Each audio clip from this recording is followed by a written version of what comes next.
Welcome into the best in true crime podcasting. This is True Crime Tuesday. I'm your host, Tim Dennis. There's a song out there that a lot of you know about. It's a song by The Boss, and the beginning lyrics of it say, "I saw her standing on her front lawn, just a twirl in her baton. Me and her went for a ride, sir, and 10 innocent people died." You may be familiar with it. It's called Nebraska. And when we bring up Nebraska, of course, we bring up the name Charles Starkweather. Now, some of you may not know that song Nebraska is about Charles Starkweather and his unfortunate companion, Caril Ann Fugate. A lot of you do know about it, especially if you're true crime fans or into the realm of true crime. Now, this wouldn't be the first time we've come across the topic of Charles Starkweather and Caril Ann Fugate. In fact, it was less than a year ago that we covered another book about Caril Ann Fugate. But this book, folks, that I read over the weekend is the quintessential book, I believe, about Charles Starkweather. As a matter of fact, our guest today, Harry and MacLean, let's just say lived through the experience. When I say lived through the experience, we're talking same state, same town, same neighborhood, same everything. Harry was in the thick of it. And we're talking about not only an award-winning writer who's in the thick of it, but we're talking about a man who lived through the era, knew the people surrounding the case, and speaks from a first-person point of view and really breaks this case down as thoroughly as you can break it down and really has some interesting perspective on this case. We're going to jump into it right away, and let's get into it and talk with our guests today about Charles Starkweather and about his reign of terror on Nebraska. Harry MacLean graduated from Shattuck School, Lawrence University, and the University of Denver College of Law. As a lawyer, he worked as a trial attorney for the Securities and Exchange Commission in Washington, D.C., adjunct professor at the University of Denver Law School, and juvenile court magistrate in Denver. In the Carter administration, he served as general counsel of the Peace Corps. On his return to Denver, he worked as special counsel to Governor Richard Lamb and began his career as an arbitrator and mediator. Also, when it comes to his writing career, he's the author of the true crime classic In Broad Daylight, A Murder in Skidmore, Missouri, which won an Edgar Award for Best Fact Crime and was a New York Times bestseller for 12 weeks, selling over 1 million copies. His second book, Once Upon a Time, A True Story of Memory, Murder, and the Law, was named a New York Times notable book and served as the basis for Buried, the Emmy-nominated Showtime series. His third book, The Past Is Never Dead, The Trial of James Ford Seal and Mississippi's Search for Redemption, was shortlisted for the William Saroyan International Prize for Writing. His first novel, The Joy of Killing, was selected as one of the 10 best novels of 2015 by the Denver Post. Now, I also want to bring up the fact that this particular book, Starkweather, has been critically acclaimed by some of his peers in the field, including Catherine Ramsland and Ron Francel, who we've had on the show, both those true crime authors, which is amazing in itself. I got to tell you, folks, after reading the book itself, it is amazing. So let's bring him on without further ado. Here he is, our guest here today on True Crime Tuesday, Harry MacLean. Harry, how are you doing today, sir? I'm doing good, Tim. How are you doing? Absolutely fabulous. First of all, I do have to tip my cap to you. This book is the quintessential book on Charles Starkweather and on Caril Ann Fugate. Let's start out by talking about you first, sir, in that you grew up in the area, in that particular area of Nebraska. And let's start off with your story first. What was it that drew you to want to write about Starkweather and Fugate? And why not just leave that in the past? Why not just continue with what you've had as an illustrious career? Why not write an autobiography? Because you've had quite the life yourself. Well, thanks. I'm not sure everybody would agree with you, but there's really kind of two questions there. And one is why I didn't write it earlier. I mean, I was 15 when Charlie went on his rampage with Caril, living in Lincoln, about a mile away from the house of one of his victims, 3 of his victims. And my older brother was in school with him and has stories to tell about Charlie at Irving Junior High. But in any event, I kind of stayed away from it on purpose for years because I felt I really didn't want to get into it, because getting into it was going to involve going back to my childhood and boyhood, which was not a particularly good time in my life. So I kind of steered away from it. I would walk up to it every 5 or 10 years. Something would happen, and I'd take a look at it, and I'd go, I'm not sure I want to do this. Then in February 2020, the pardon board in the state of Nebraska turned down Caril Fugate's request for a pardon. That caught me at a particular time in my life and in my career where I stopped and said, I don't know how thoroughly anybody has ever looked at Caril Fugate's guilt or innocence in this. I went on the current affair where she was interviewed, and she's talking about actually the song Nebraska, where Charlie says, me and her, we had us some fun. And she says, had us some fun, and she breaks into tears. It's very, very dramatic. She's always claimed she was innocent. She claimed she was innocent on that show. My reaction to it was either she's a great actress, or she is innocent, or she now believes she's innocent. One of the three. And that kind of was the hook for me right there, because, I am a lawyer. I've been a judge. Guilt or innocence. What are the facts? What do the facts show? And as I went through the books and the movie,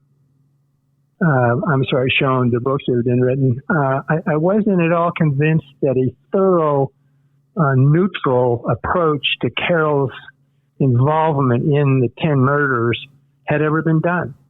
And that hook kind of pulled me past the resistance to it, and I ended up jumping all the way in. And what you see is the book. Harry, if I can, before we get into a little bit into your tie to this case, I want to ask a little bit about the romanticism of why we need to pull Caril Ann into this. And that's this. Well, yeah, there's a first of all, she's still alive, and I've talked to her, and so her guilt or innocence is a historical fact. She's been convicted. She did go to jail for 17 years. Her conviction stands on the record. So that's one reason right there to get that straight. The second one is that you mentioned the word romanticism. Charlie and Caril were romanticized. Their trip through Nebraska and up into Wyoming and their capture and his electrocution became romanticized, beginning with a movie called Badlands, directed and produced by Terry Malick, starring Martin Sheen as Charlie and Sissy Spacek as Caril. And it's kind of it's not a real documented recitation of them and the crimes, but it is clearly them. And it presents a romantic version of them, or at least you can make that case that it does. Mm-hmm. And then when Bruce Springsteen's song came out in Nebraska, which you mentioned, that also has kind of a haunting romantic feel to it. So in some quarters, some aspects of the culture, it was seen kind of like Bonnie and Clyde. Here's this young couple. He kind of looks like James Dean. He's 19, she's 14. She's cute in kind of a rough way, and they go off on this murder spree through Nebraska and Wyoming. And that's kind of the way it was settling in culture, in the culture, that they were kind of in that line of killers that had happened in America, and that's where it was, and that's clearly not where it should be. So the record on that needs to be straightened out. And lastly, as I researched it and got into it, I didn't start off with this assumption, but as I got into it, I started seeing that Starkweather was really that this episode was really the beginning of the whole mass murder phenomena in our culture. And that's a major theme of the book, is that Charlie was the first mass murderer in modern America. And this is 1958, of course, and what that really says is, what it's referring to is Charlie and his marriage, if you want to use the word unholy marriage, with television. And television picked up on the story, and that was a key to its turning into a romantic story in our culture. You bring up some interesting points about Charlie as well.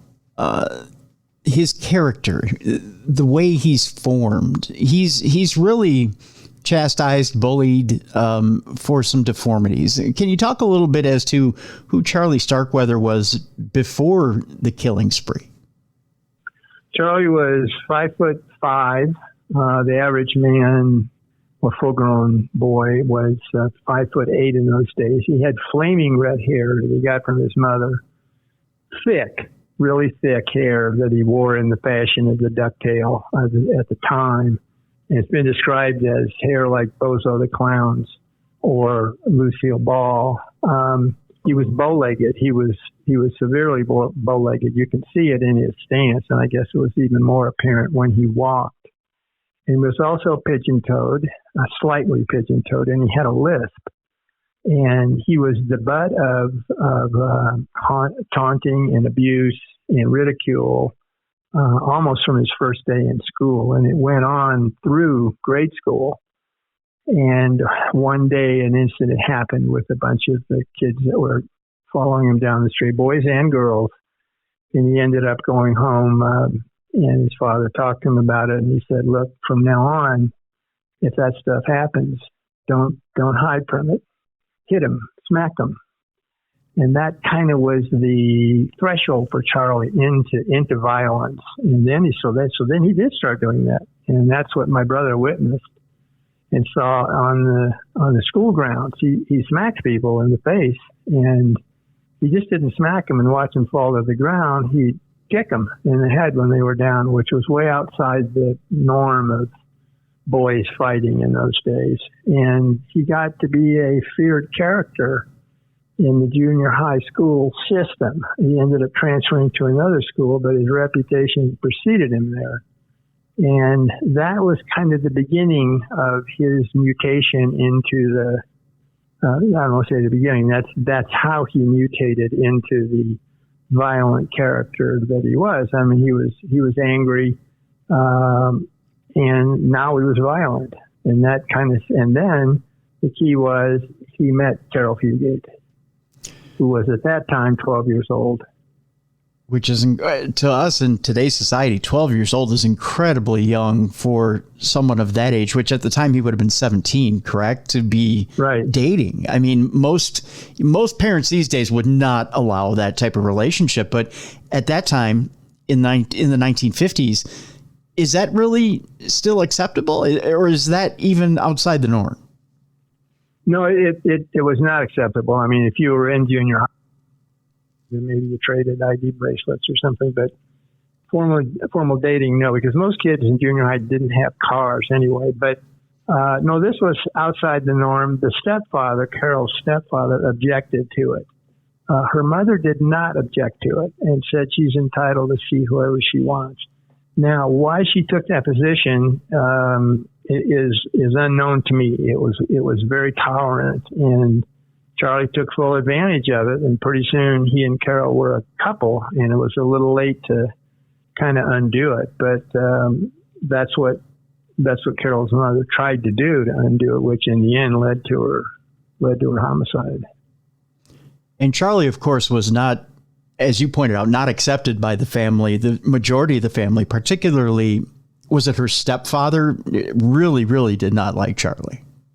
So there was a lot of hostility between the two. I mean, he saw the problem. Charlie was a hood or a grease or whatever the right language is in 1958. He wasn't going to even go on into high school. He was all about cars, and his employment was kind of here and there. And he wasn't any good for this 12, 13-year-old daughter who had come from an abused family situation with a drunken father and a violent father. And so the last thing she needed at that point was some older guy with a car and smoke cigarettes to kind of come into her life and play the savior, which is what he did.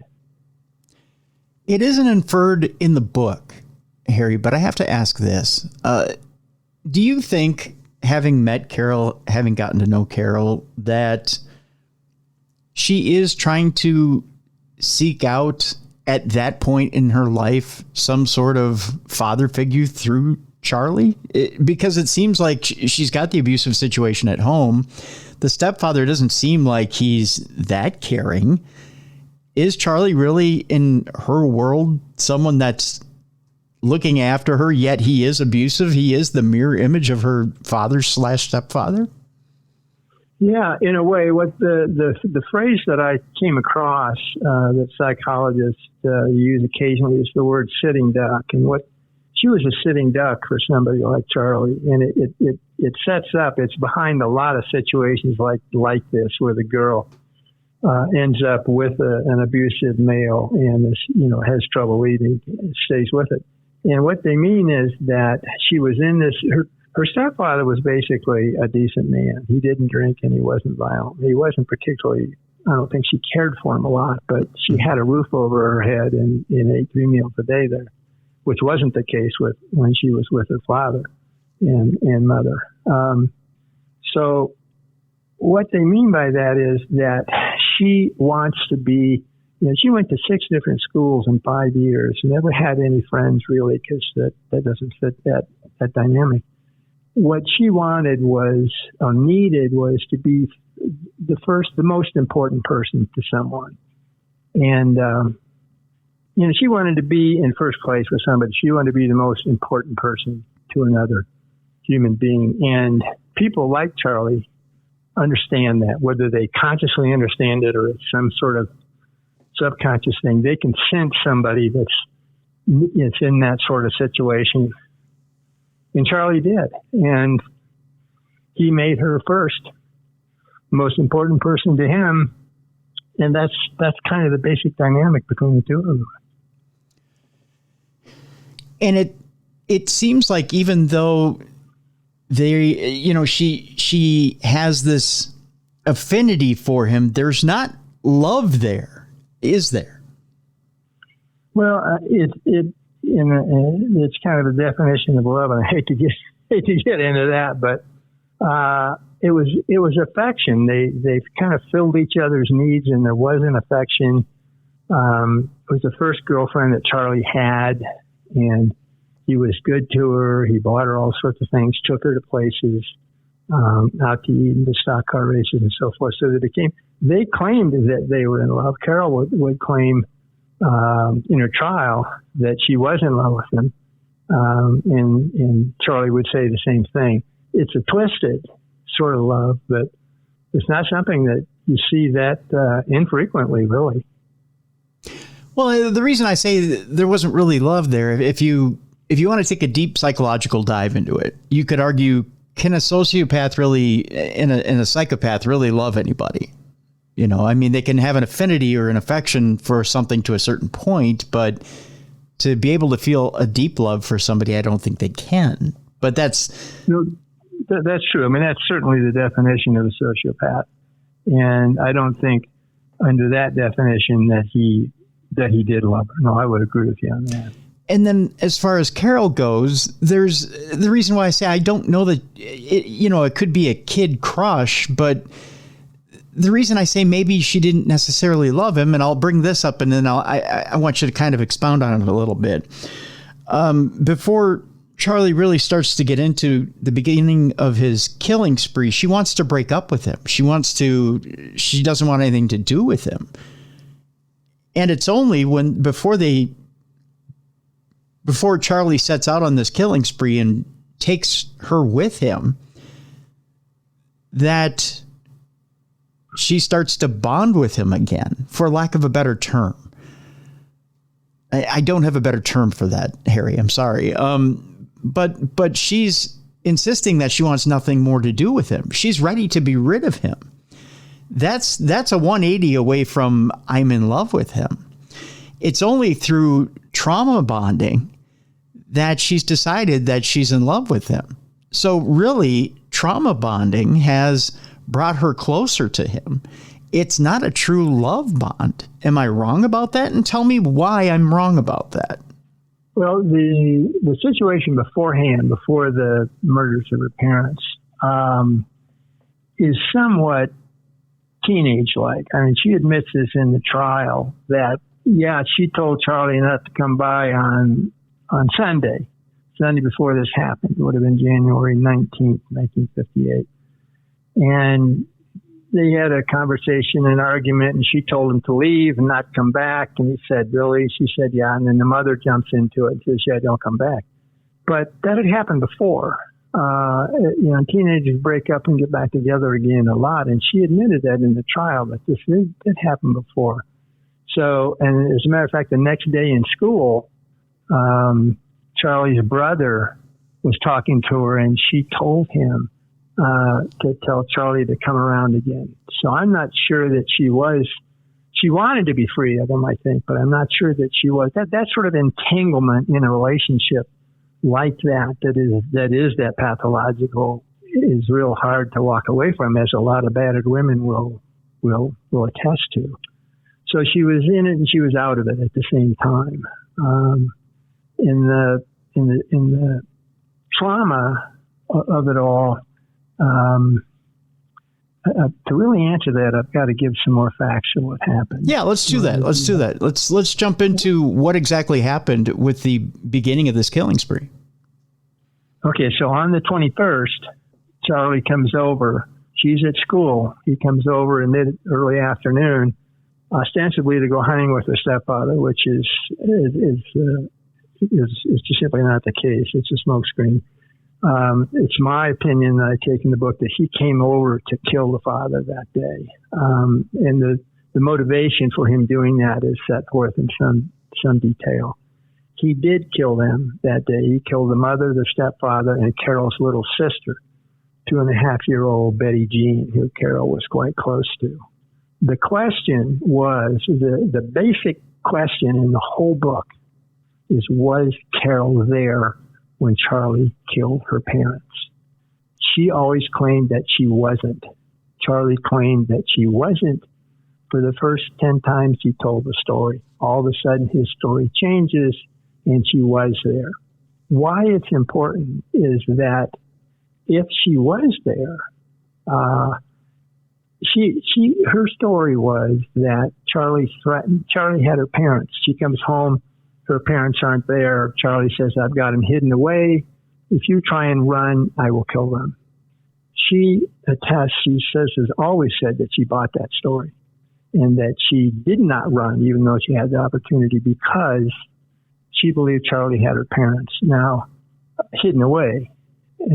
Now, if she was there, obviously, when she shot him, she knows they're dead. So then the question is, why doesn't she leave then when she has opportunities? That path leads to guilt in the time and culture of the day.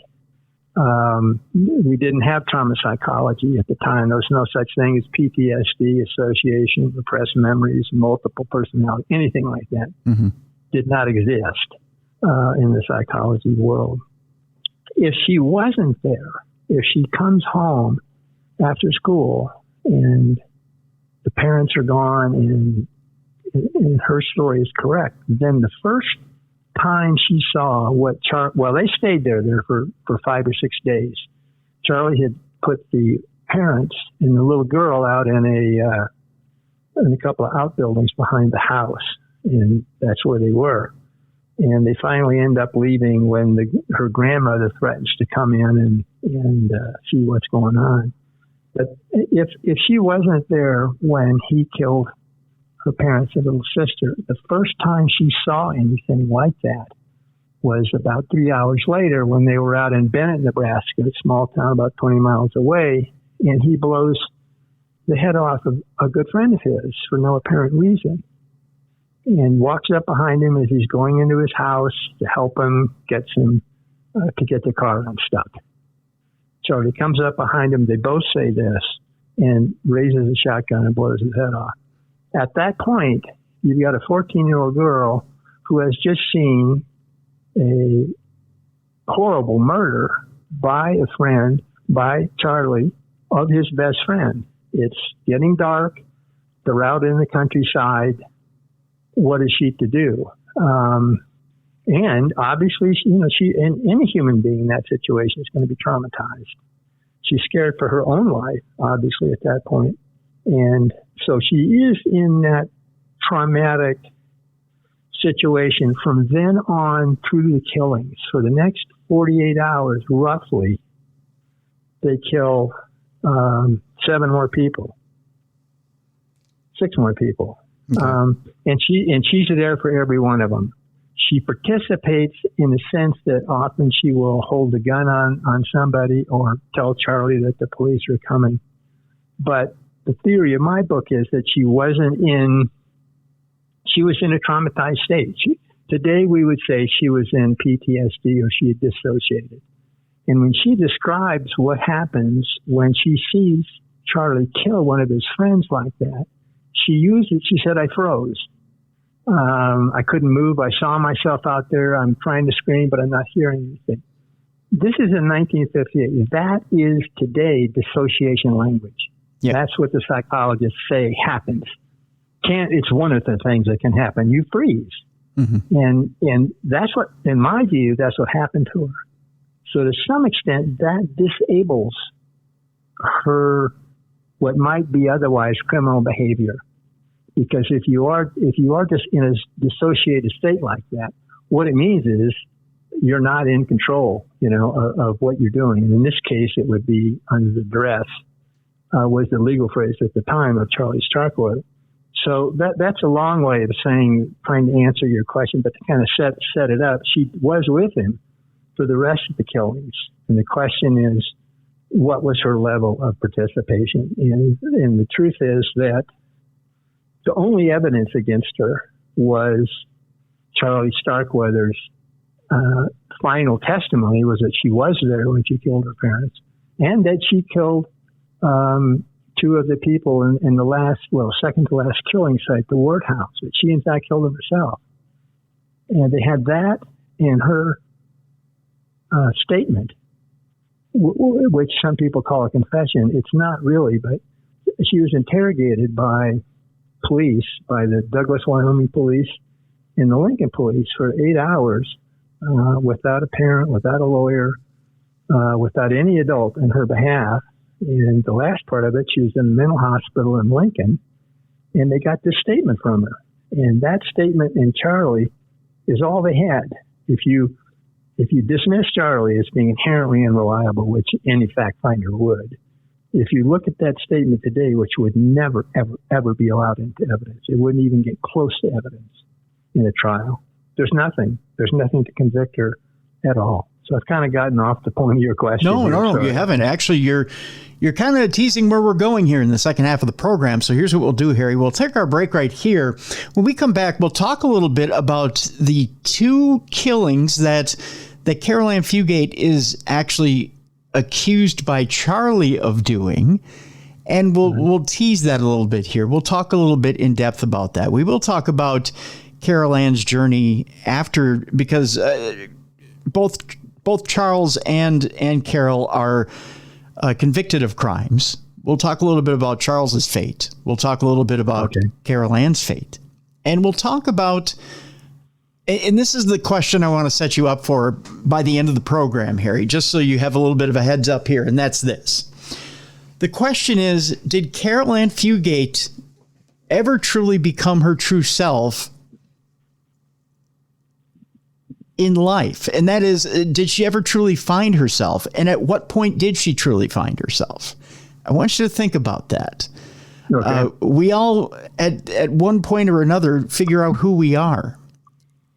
Did Caril Ann ever find out who she truly was as a person? And I want to ask you that question. When did Caril Ann truly find herself? And has she yet?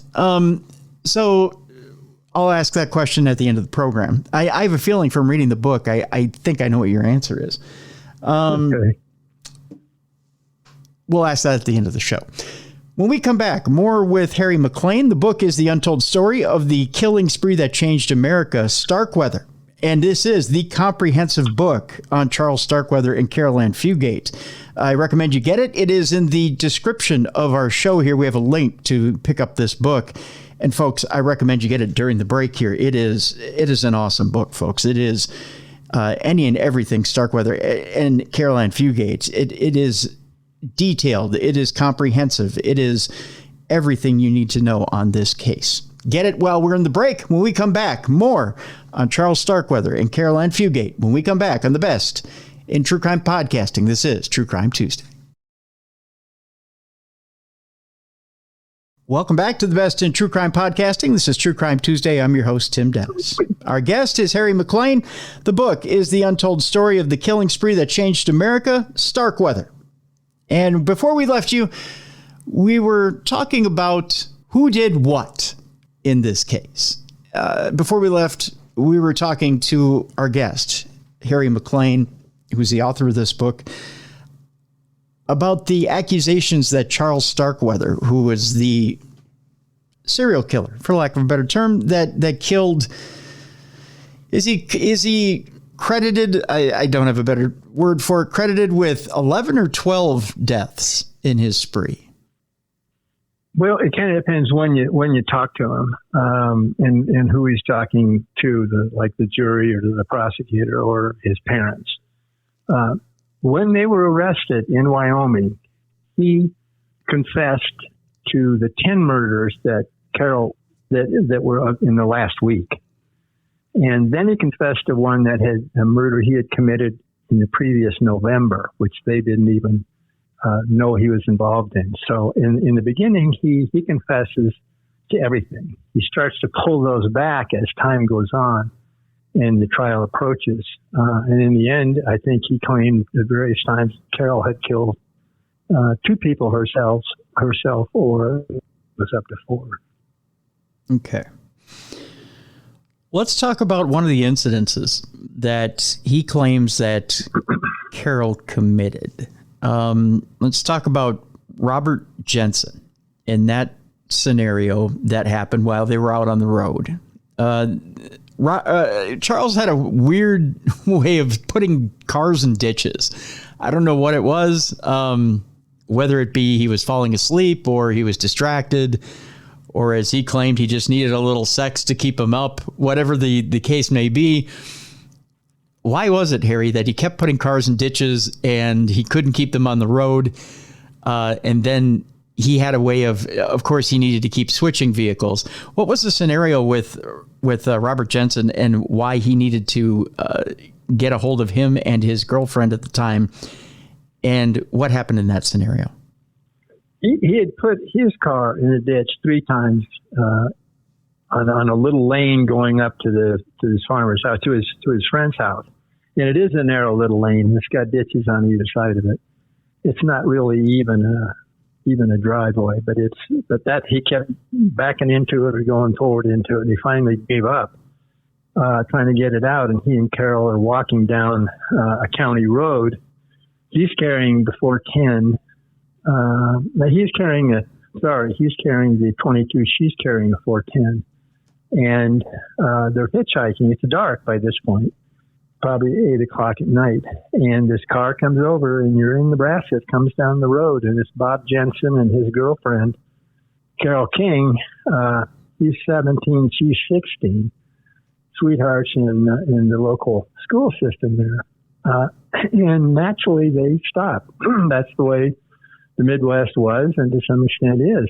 They pull over, and Charlie and Caril get in, and in not too long a time, Charlie makes it clear that he's going to steal the car, and that he's going to, he says he's going to put them in a cellar, kind of a storm cellar, and put the lid down, and people will come in and let him out. In the course of this, he asked Caril to get Jensen's wallet and take the money from it, in which she does. She takes it from Jensen's wallet, puts it in Charlie's wallet. And the reason that's important is that sets up the felony murder. Charlie then takes Jensen and King, Bobby, and Caril to the cellar. And initially he says he killed both of them. he eventually changes his story on that. But initially he says he shot both of them to death with the .22, and Caril Fugate was not there for the killing. She was in a car about like 25 feet away, yards away, I guess. And the charge that is then brought against her and Charlie is murder, first-degree murder, and what they call felony murder. A felony murder is a crime that takes place in the commission of a murder. And in this case, the crime was robbery, taking the money from Bobby Jensen's wallet, and then Bobby Jensen's killed. So you've got the robbery and the murder, and that's the felony murder. And they charged her actually with the murder and with the felony murder. She was convicted of the felony murder. She was not convicted of actually participating in the murder itself. Charlie confessed right away. He was executed in the electric chair 15 months later. This is before the whole federal Constitution came down. The Bill of Rights came down on the states. And so it was a very rapid appellate process. Caril was convicted of the felony murder and sentenced to life in prison. She was 15 at the time she was convicted. She stayed in the York Reformatory for 17 years. She got out in 1976 when she was 32 or 33. And she was a model prisoner. She had a perfect record. Not even the slightest discipline for 17 years. She completed every program they had. She sat for Sunday school at the local church, and she took care of the kids in the Sunday school at the local church. She got a kind of a certificate as a medical aide. She was, quite an outstanding inmate, and everybody in the institution was trying to get her a parole for years, which she finally got. She then moved up to. Well, before we get to that, Harry, I don't want to get to the end yet. There's still more I want to talk about as far as the case goes, because that leads into my last question of the show, and I don't want to get there yet. I do want to talk about the other thing that Charlie accused Caril Ann of, or the other crime that Charlie accused Caril Ann of committing. And that was, of course, he claims that Caril Ann did the atrocity to Carole King, correct? Right. He also claims that when they went to the Ward household, that he had something to do with, was it stabbing the maid? Was it Lillian? Yes, that's correct. Okay. So can you explain the scenario that day at the Ward household as well? So our audience has an idea of what happened there. The Wards were a very prominent, wealthy family in Lincoln. The head of on the board of the vestry of the church and the country club, and they'd both been to the University of Nebraska. And they lived in a fancy colonial house not far from the country club. Charlie and Caril came back from Bennett that night after the killings and sat in a car parked about a block away from the Ward house throughout the night. In the morning, they went inside the house. And during the course of the day, the wife and the maid, Lillian Bensel, and the wife, Claire Ward, were there. During the course of the day, they were both killed. There's a lot of factual disputes about who did what to whom and when. In the end, they leave that night about 5 or 6 o'clock at night. And Charlie says there was Mr. Ward came back about 6 o'clock, and he was shot to death. Charlie's always given himself credit for shooting Lauer Ward.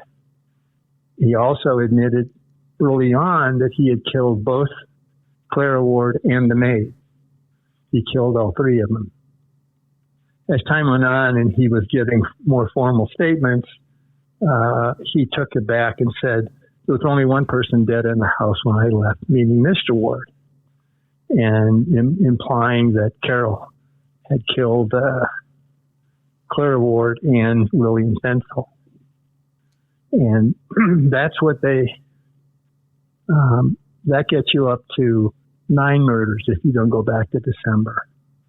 And anyway, they fled the house in Lincoln that night about the time that the police had found the bodies in Bennett. Yikes. All right. So initially, Charlie says Caril Ann has nothing to do with the maid. Eventually changes his story. Makes people think that Caril Ann did have something to do with the maid. With this, now when, of course, after Charlie has gotten the electric chair, and it was Caril Ann's wish that before he had gotten the electric chair, that he would somehow say something that would turn people's thoughts and attitudes away from her being guilty of these crimes, or would admonish her from being guilty of these crimes, or would clear her name, so to speak.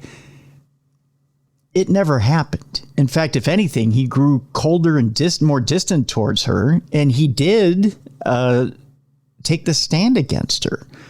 Why do you suppose he grew more colder and distant towards her? I thought the idea was,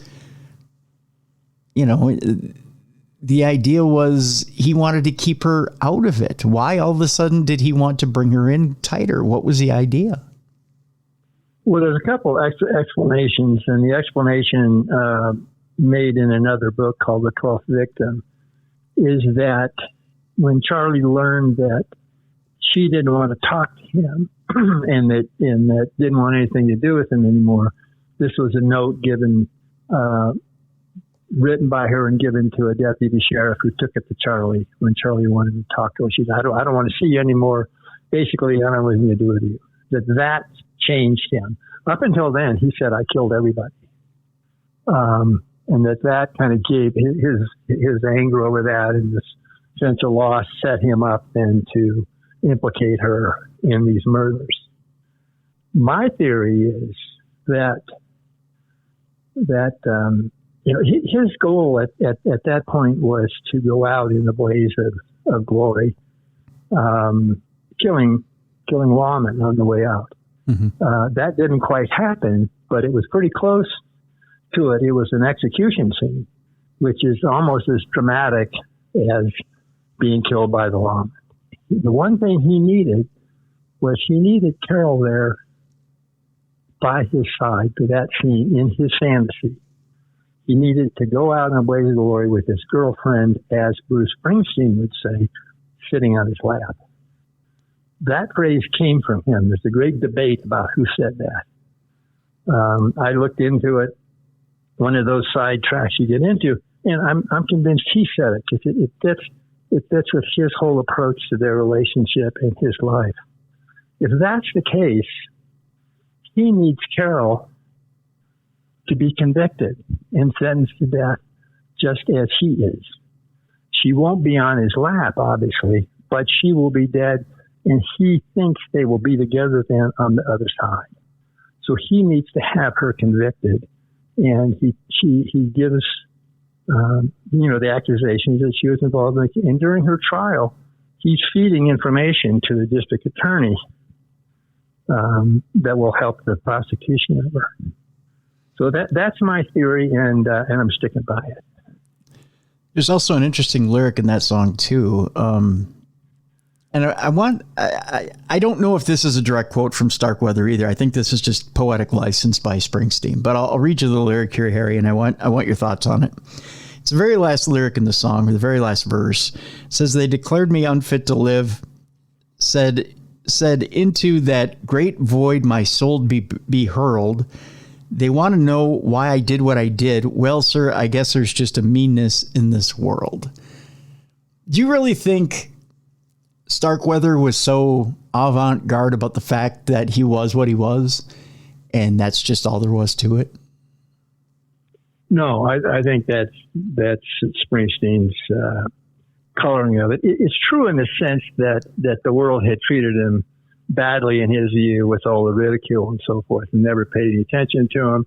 He was a garbage man. He was never going to be anything more than a garbage man. He was, short and kind of weird looking and didn't have any future. And so, but the word meanness kind of denotes a different sort of character, that you walk around hostile and angry toward everybody you meet. And that wasn't Charlie. I think that's Springsteen's take on Charlie. It's not that far off, but it's also a word that Charlie would never use. I don't think he would never use to describe himself. Yeah. I the lyrics up until that point seem pretty accurate, but then you get to that meanness part and you go, he just never, meanness suggests there's a victim mentality there. Yeah. And Starkweather never seemed like he had a victim mentality. No, and the other thing that Springsteen does, he changes the lyric. He said, "I don't mind going to the electric chair as long as my pretty baby is on my lap." Charlie never said pretty baby. He did say as long as Caril is on my lap. But that's kind of the whole romanticism sort of thing. It's a more romantic, kind of a sexier language to say my pretty baby is sitting on my lap. And that phrase, every time you ever see the Starkweather thing mentioned or talked about or discussed, that phrase comes in there one way or another. Yeah, that's an affectation that he uses from album to album, though. So that is a purely a Springsteen thing. The pretty baby thing is purely Springsteen. That's for sure. That's for sure. Yeah. So you've got Starkweather trying to lure Caril Ann to the electric chair with him, but the other question I have here, Harry, is doesn't he realize at this time that, considering the times, that what it would look like for the state to put a woman in the electric chair? I mean, this is the age of chivalry. To put a woman in the electric chair would be abhorrent, wouldn't it? Well, first of all, she's a child. Yes. In the eyes of the law. Yeah. And that's what that's what is overlooked so frequently for reasons that I can describe it. In Nebraska, they don't see her as a child, but she is a child. And Charlie, what my theory is, he knows she's not going to get electrocuted for felony murder. He needs to be tied in to stabbing the maid to death. It's a horrible, brutal stabbing. 12 or 13 different stab wounds through her heart and her lungs and in her back.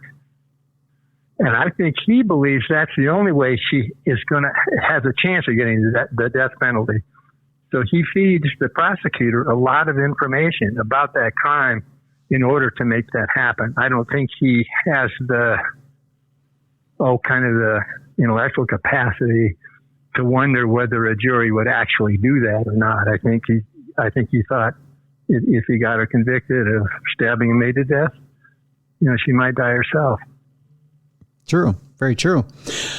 There's something when Caril's in court that kind of goes against her a little bit. And some of the nuances I picked up from reading your book. And again, the book is The Untold Story of the Killing Spree That Changed America, Starkweather. And we do have a link in the description of this program. Again, I encourage you to click on that link and get the book, folks. The thing that weighs against Caril a little bit is the fact that she has been so affected by the traumas that have been forced upon her that I almost feel like she doesn't know how to react to some of the things that are happening in court. It's almost hard for her to emote. For some of us, if we were to see some of the things that Caril had seen while she was on the road with Charlie Starkweather, we would be a puddle. We'd be a mess. We'd be crying constantly, or we'd be a mess. We'd be a shaking mess. For Caril, though, I think she almost came off sometimes cold and distant. Can you speak to that for a minute as to how her reactions came off sometimes in the media, in the press, and to the people in the courtroom, and how they might have been misconstrued? Well, I mean, actually, you're right. It's amazing that she held together at all. At age 14, let's assume her story is true. At age 14, she's subjected to 8 murders in the course of 48 hours. She's then, picked up and put in a mental hospital in Lincoln, Nebraska, so that they didn't have facilities for juvenile girls, and held there for 8 months awaiting trial. Her parents are dead. She's got a sister, and that's about it in terms of any friends or adults helping her out. And her way, my view is that when she was around her violent alcoholic father, she learned how to survive it by kind of dissociating, by getting this kind of tough attitude where you're not going to touch me, I'm not getting close to you, stay away, and I'm not going to feel stuff either. And so she had learned to dissociate, in my theory, in her childhood. And when this happened, she kind of fell back into that way of coping with it. And that came across as very cold and very remorseless. She gave short clipped answers. She didn't smile.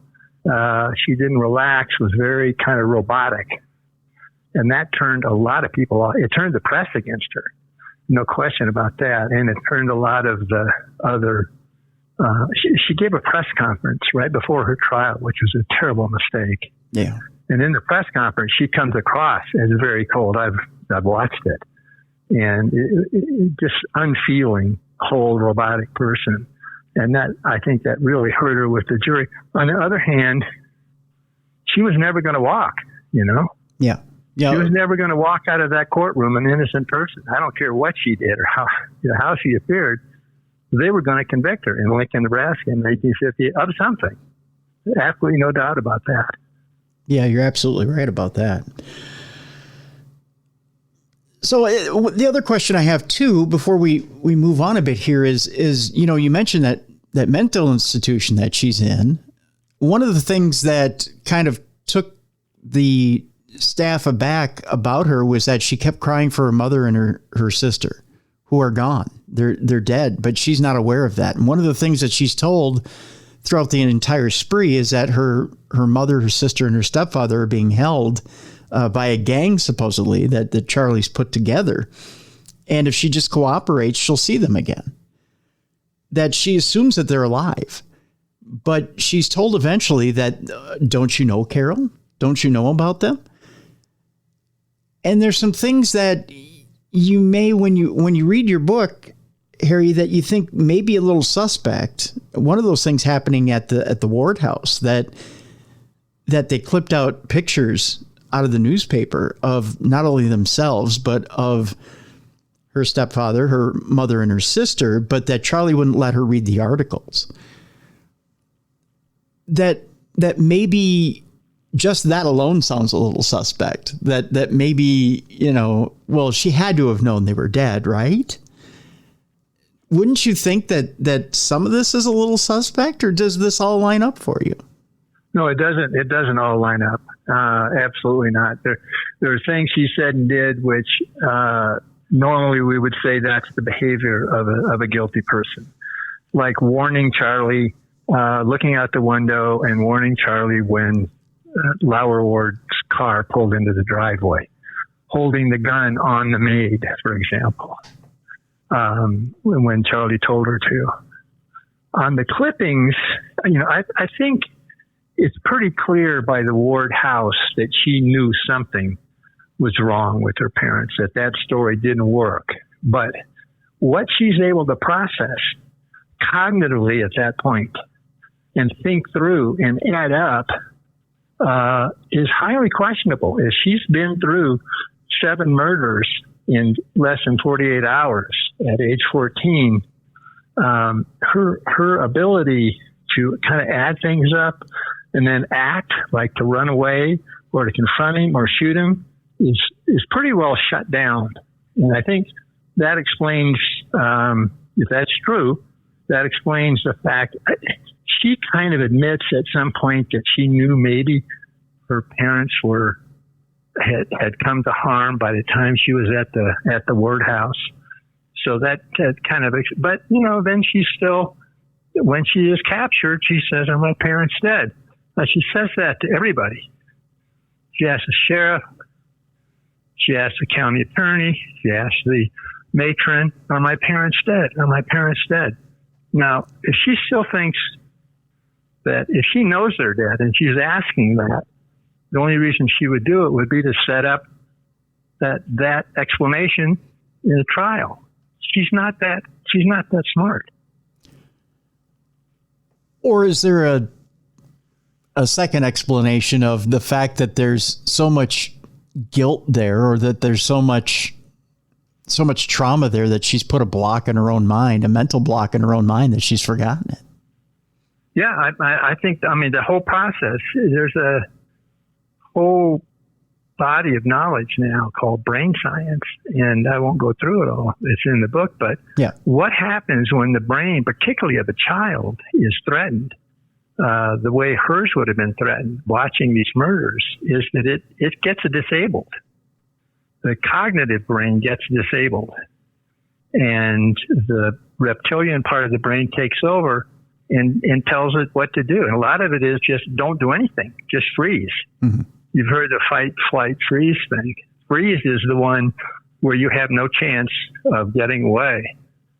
And in a sense, I think she just wasn't able to process this information and then say, "Here's what I should do about it. I should run away, or I should shoot him." That sort of thinking, she was not capable of thinking like that after the second, third murder.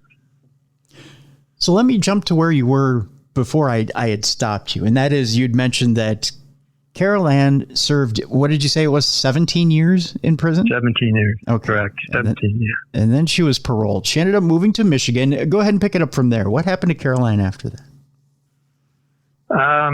She lived with the family for a couple of years, and she worked in a hospital. She worked in the same hospital for over 20 years.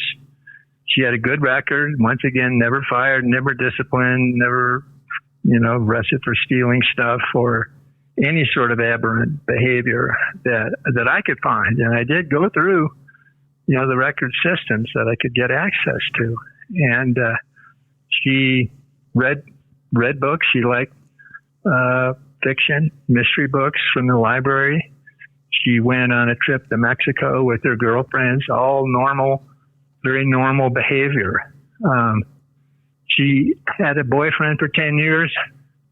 He ended up being kind of a jerk. She got married to a fellow who had 4 stepsons.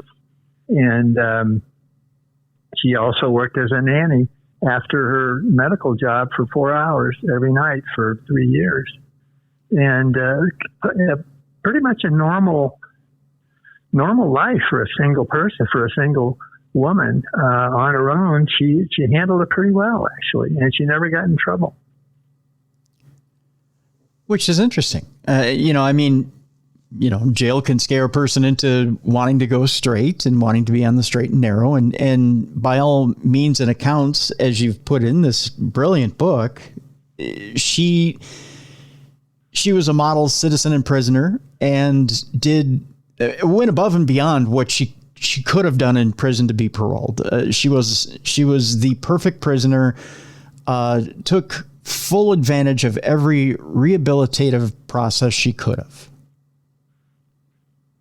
Yeah. So if you're to think that she's guilty, consciously guilty of any murder, any serious crime, but particularly murder, in that spree, you're going to say that at age 14, she had lived the first 13 years of her life pretty normal. I mean, for a kid who had been through what she had been through, she was in pretty good shape. Mm-hmm. She wasn't a juvenile delinquent. Mm-hmm. She wasn't kicked out of classes or arrested for anything. So then for a week, she turns into a monster.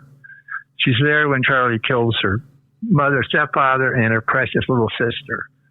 And the monster continues on then willingly in the murder of 7 more people. Then when that's over, she turns back into a normal, well-adjusted citizen. That's just not likely. I mean, that's an absurd scenario. Not such a thing as a psychotic break in your mind? Yeah, but then how do you recover from it, And you could also argue, well, maybe she was a multiple personality. She was the evil Caril and the good Caril. But the problem with that theory is that multiple switch under the theory. They go back and forth between the two. She would have been good and then a good Caril monster for a week, and then good Caril for the next 40 years, which doesn't fit the definition. Or maybe she becomes a chameleon to fit in with her environment and then drops it as soon as she's away from that environment. I mean, the minute she's away from Charlie, she can change back into who she truly is, and that is a good person. Yeah, I mean, that's a theory. It doesn't fit what I know about her psychology, though. So here, as we come into the end of the program here, Harry, I'll ask you this question. And that is, at what point did Caril Ann Fugate truly find herself? When did Caril Ann Fugate become Caril Ann Fugate? Yeah, I've been thinking about that. You warned me it was coming up, and that's a tough one. First of all, I don't think in her mind she's able to think at that level of consciousness where she, in fact, would wonder that herself. Am I, is this the authentic Caril? But, we certainly can do that. And I think that she probably has never made it there to whoever she really is. The reason being that in those early years, her question was survival. And she did what she had to do to survive. And that doesn't allow you to down the path of becoming who you really are. She had a year or so with her stepdad where life was okay if you had a little sister. That's probably the happiest period of her life. But from 14 on, she's living in a personality that is constructed to allow her to survive. Because even if she wasn't guilty of actually doing it, she has to live with those memories, those images of what went on in that 6-day period. And, watching your mother and your little sister, I mean, that destroys people, whether they're involved or not. Some people never recover from that. She did recover in the sense that she went along and led a fairly normal life. Mm-hmm. But I think she had to keep herself constructed the way she had developed over the years in order to do that. Is she still at the point where the name Charles Starkweather or Charlie Starkweather still breaks open the scab and she starts to bleed? That brings back the memory? That's so hard to say. And when I did visit her in a nursing home, I had heard she couldn't talk very well because she had a stroke and she couldn't. But I did not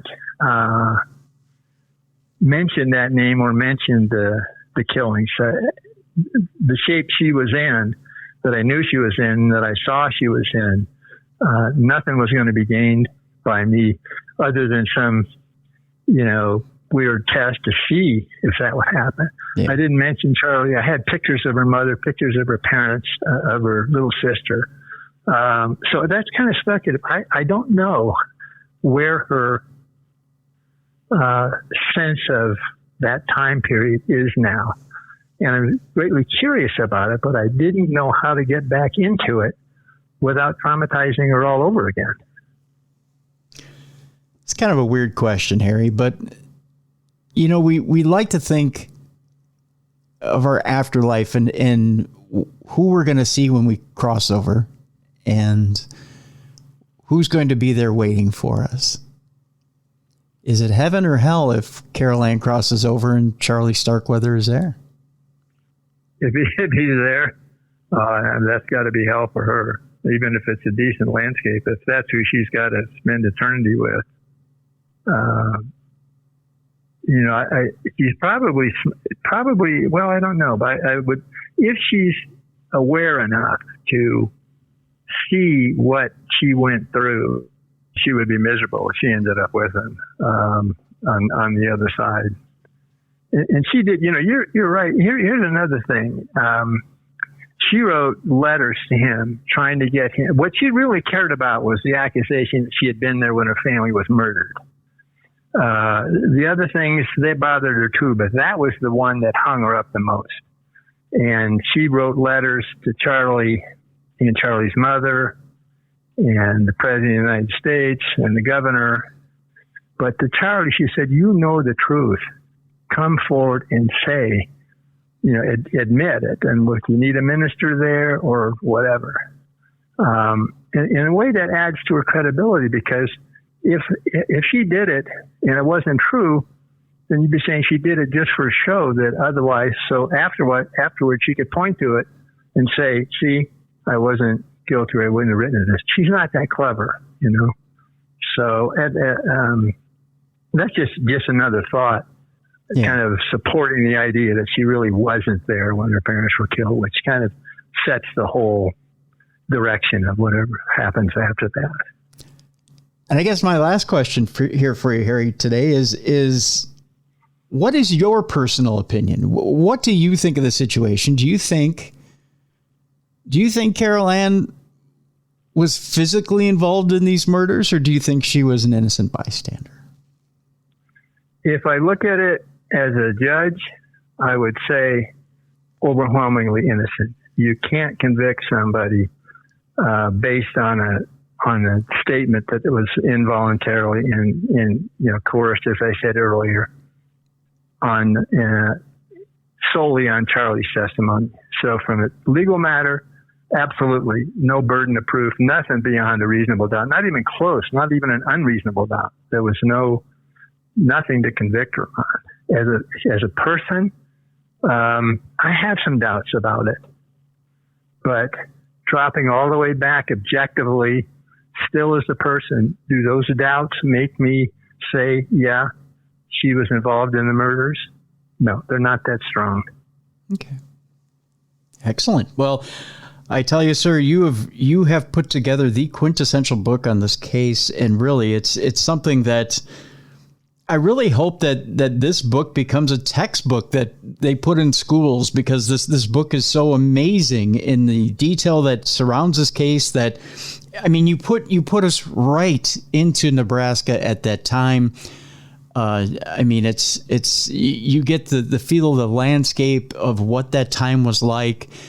I mean, you absolutely just you're there. You're there for the entire time frame from the 1950s all the way to the 1970s, and you've put it so brilliantly. I can't tell you my appreciation of being able to spend time with this book for the time that I had. Let me just say that what you said about creating Nebraska in 1958 and putting the reader there makes me feel better than almost anything somebody could say. That was a really hard thing to do, particularly for a nonfiction writer, to create Nebraska for a 43-year-old reader, to make them feel that. So the fact that worked for you makes me feel quite good. I appreciate it. Well, the pleasure was all mine, sir. I really, really appreciate the fact that I got to spend time with this book, that I got to, I mean, jump right into the scenario. I've read a few books on this case, and there hasn't been anything that's been this, not just this detailed, but that has been this comprehensive and get you this involved, both not only in the details of this case, but you really do get emotionally involved by the end of the book, because you now care, because you've gotten perspective from people who were there. You've gotten perspective, and you've gotten perspective from your perspective, and you get your perspective on it. You've gotten perspective from people who have been there, and that's and been in the time, and that's the one thing that, you can have authors who have done the research and from an outside perspective, oh yeah, I know the case. I've gone over it. I've poured over the research. Very few people have lived through the time. Very few people have touched the soil. Very few people have lived in the town. Very few people have had boots on the ground while it happened. And to have that authentic experience and then to share it with us is a gift. So that's essentially what you've done is you've wrapped up that experience. You've presented it to us. You've given us that gift. And Harry, I appreciate it. So I really was very appreciative of being able to read this book this past weekend. I really was. Well, those are very, very kind words, and I accept them. And any writer wants to hear that their work was accepted and appreciated and made the reader feel something. So thank you so much. And it's been a really interesting time talking with you, Tim. Yeah, thank you. Folks, we're going to lighten things up a little bit now as we thank Harry and bid him adieu. It's time now for us to change gears. It's time now for Dumb Crimes and Stupid Criminals. It's Crayon News story time.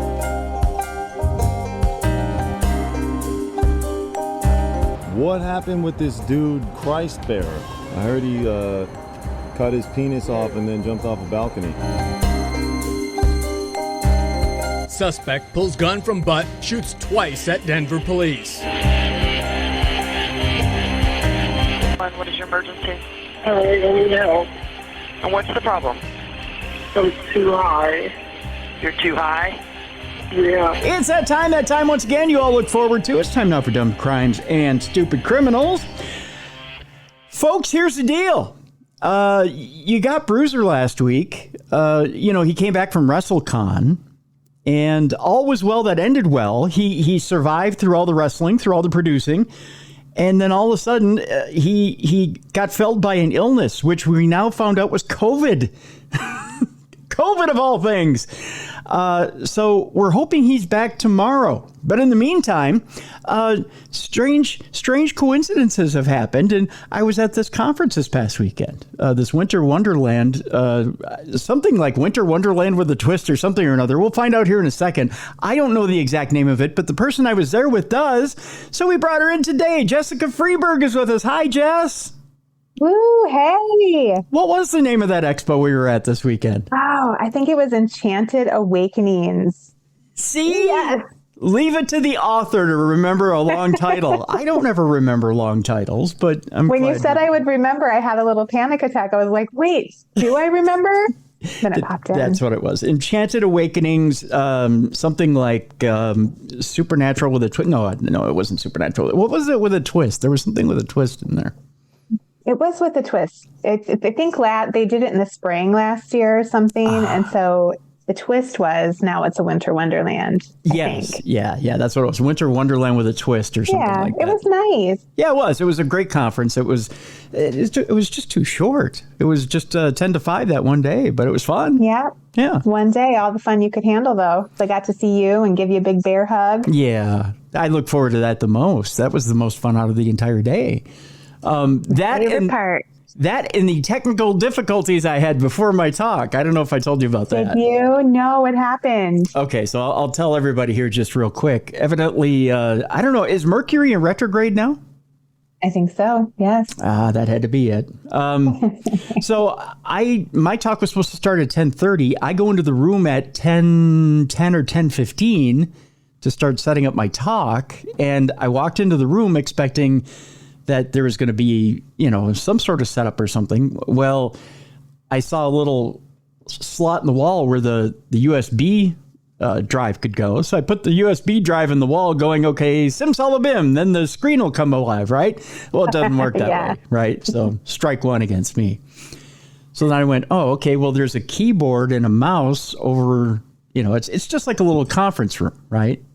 Because it's being held in a little convention area. So I went, okay, so maybe I got to go over to the keyboard and the mouse over in the corner and then shake it alive. That's what she said.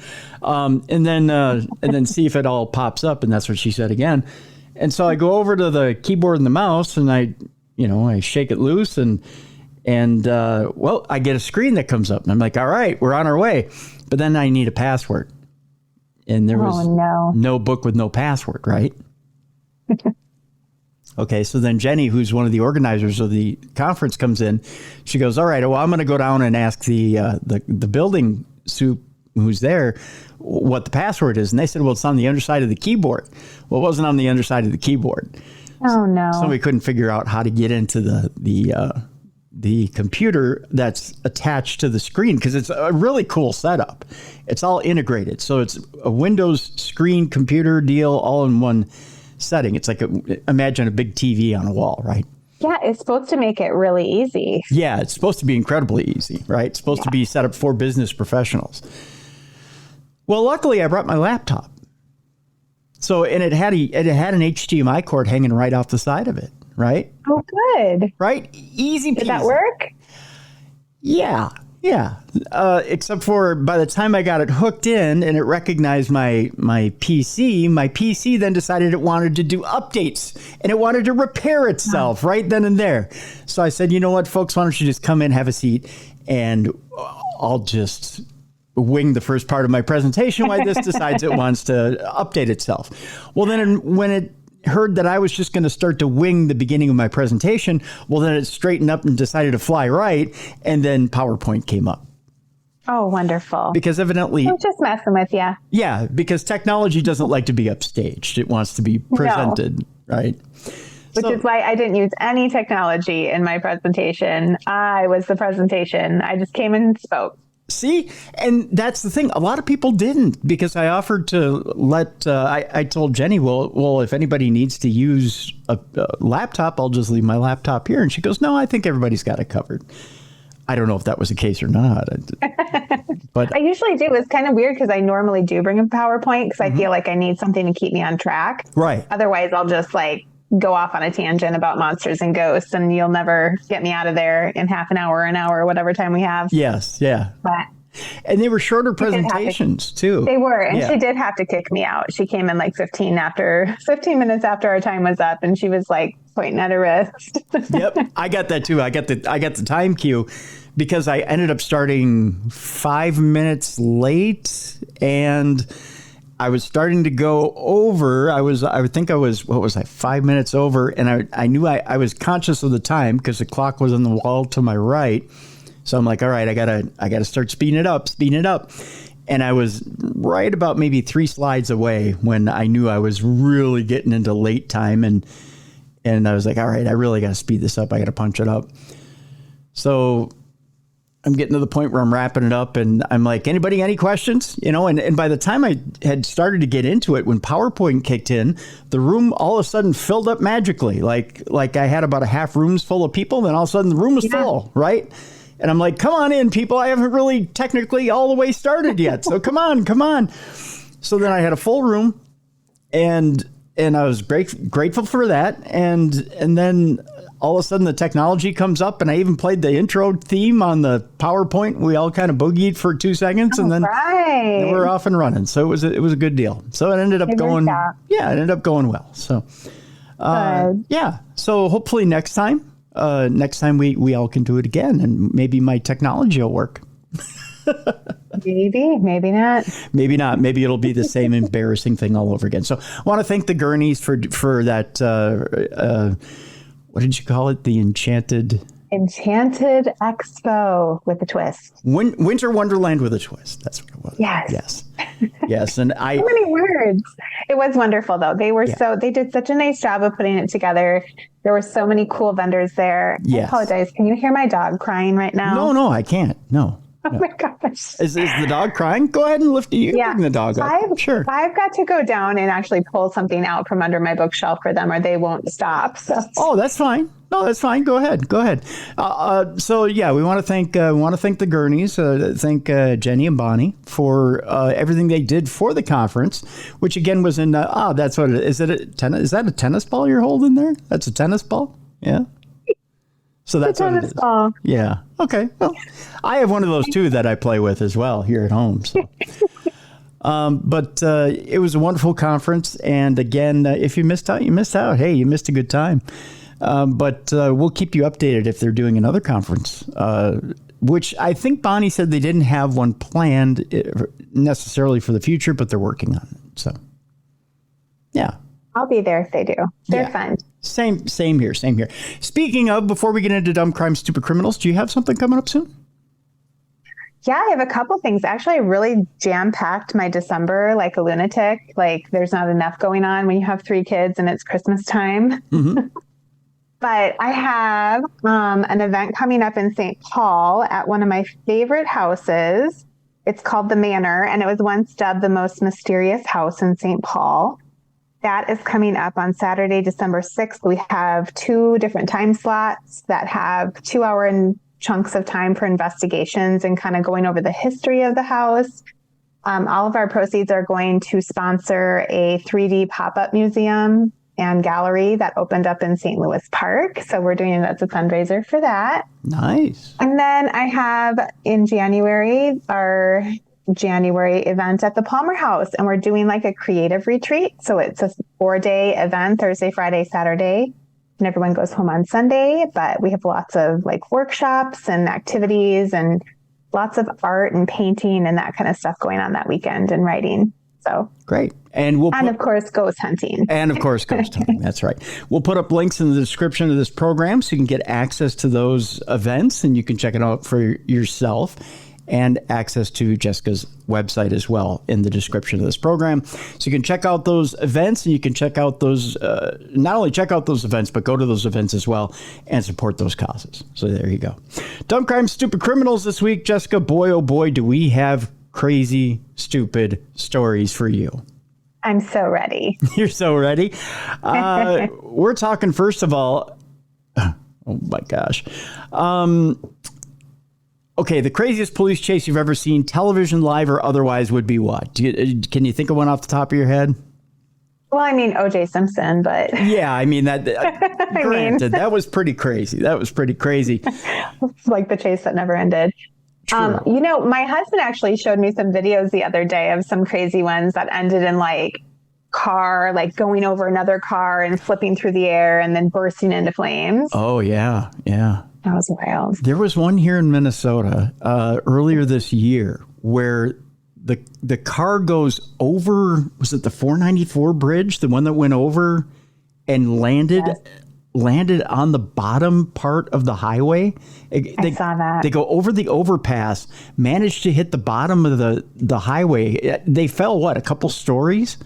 Yeah. The people in the car lived. Yeah. Uninjured. Yeah, they stole a car and they just drove it off the bridge. Yeah, but nobody was hurt. Yeah. Right off the overpass.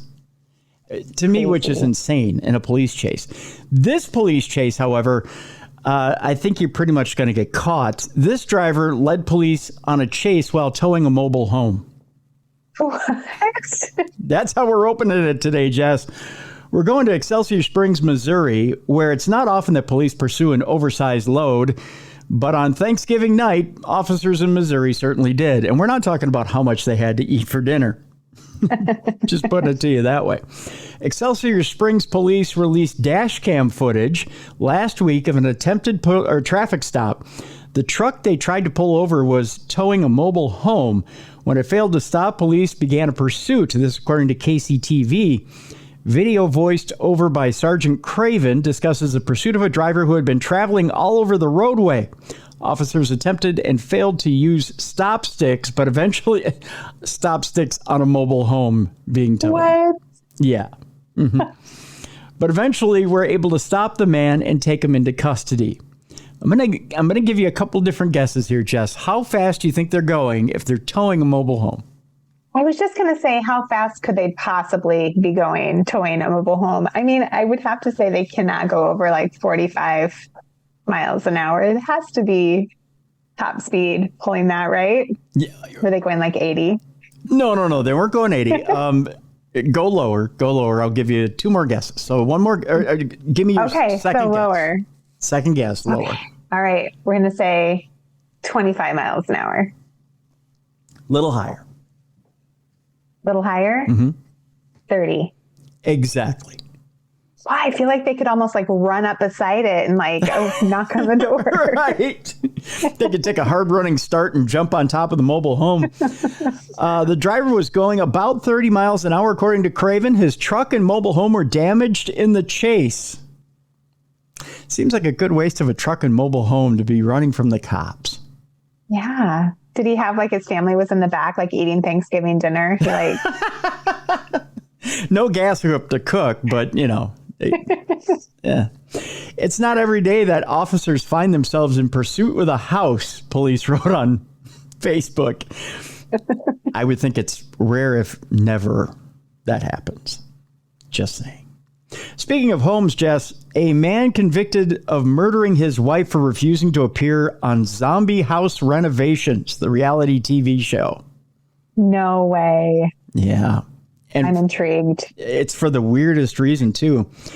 David Trones, I believe is how it's pronounced, is Tronnes, was sentenced to life for murdering Shanti Cooper Trones, who discovered he had lied about his fortune. A jury found a Florida man guilty of first-degree murder for killing his wife after she refused to appear on the reality TV show Zombie House Flipping with him. Have you ever seen Zombie House Flipping? I have, and I like it. You it's like really that show? fun. Yeah.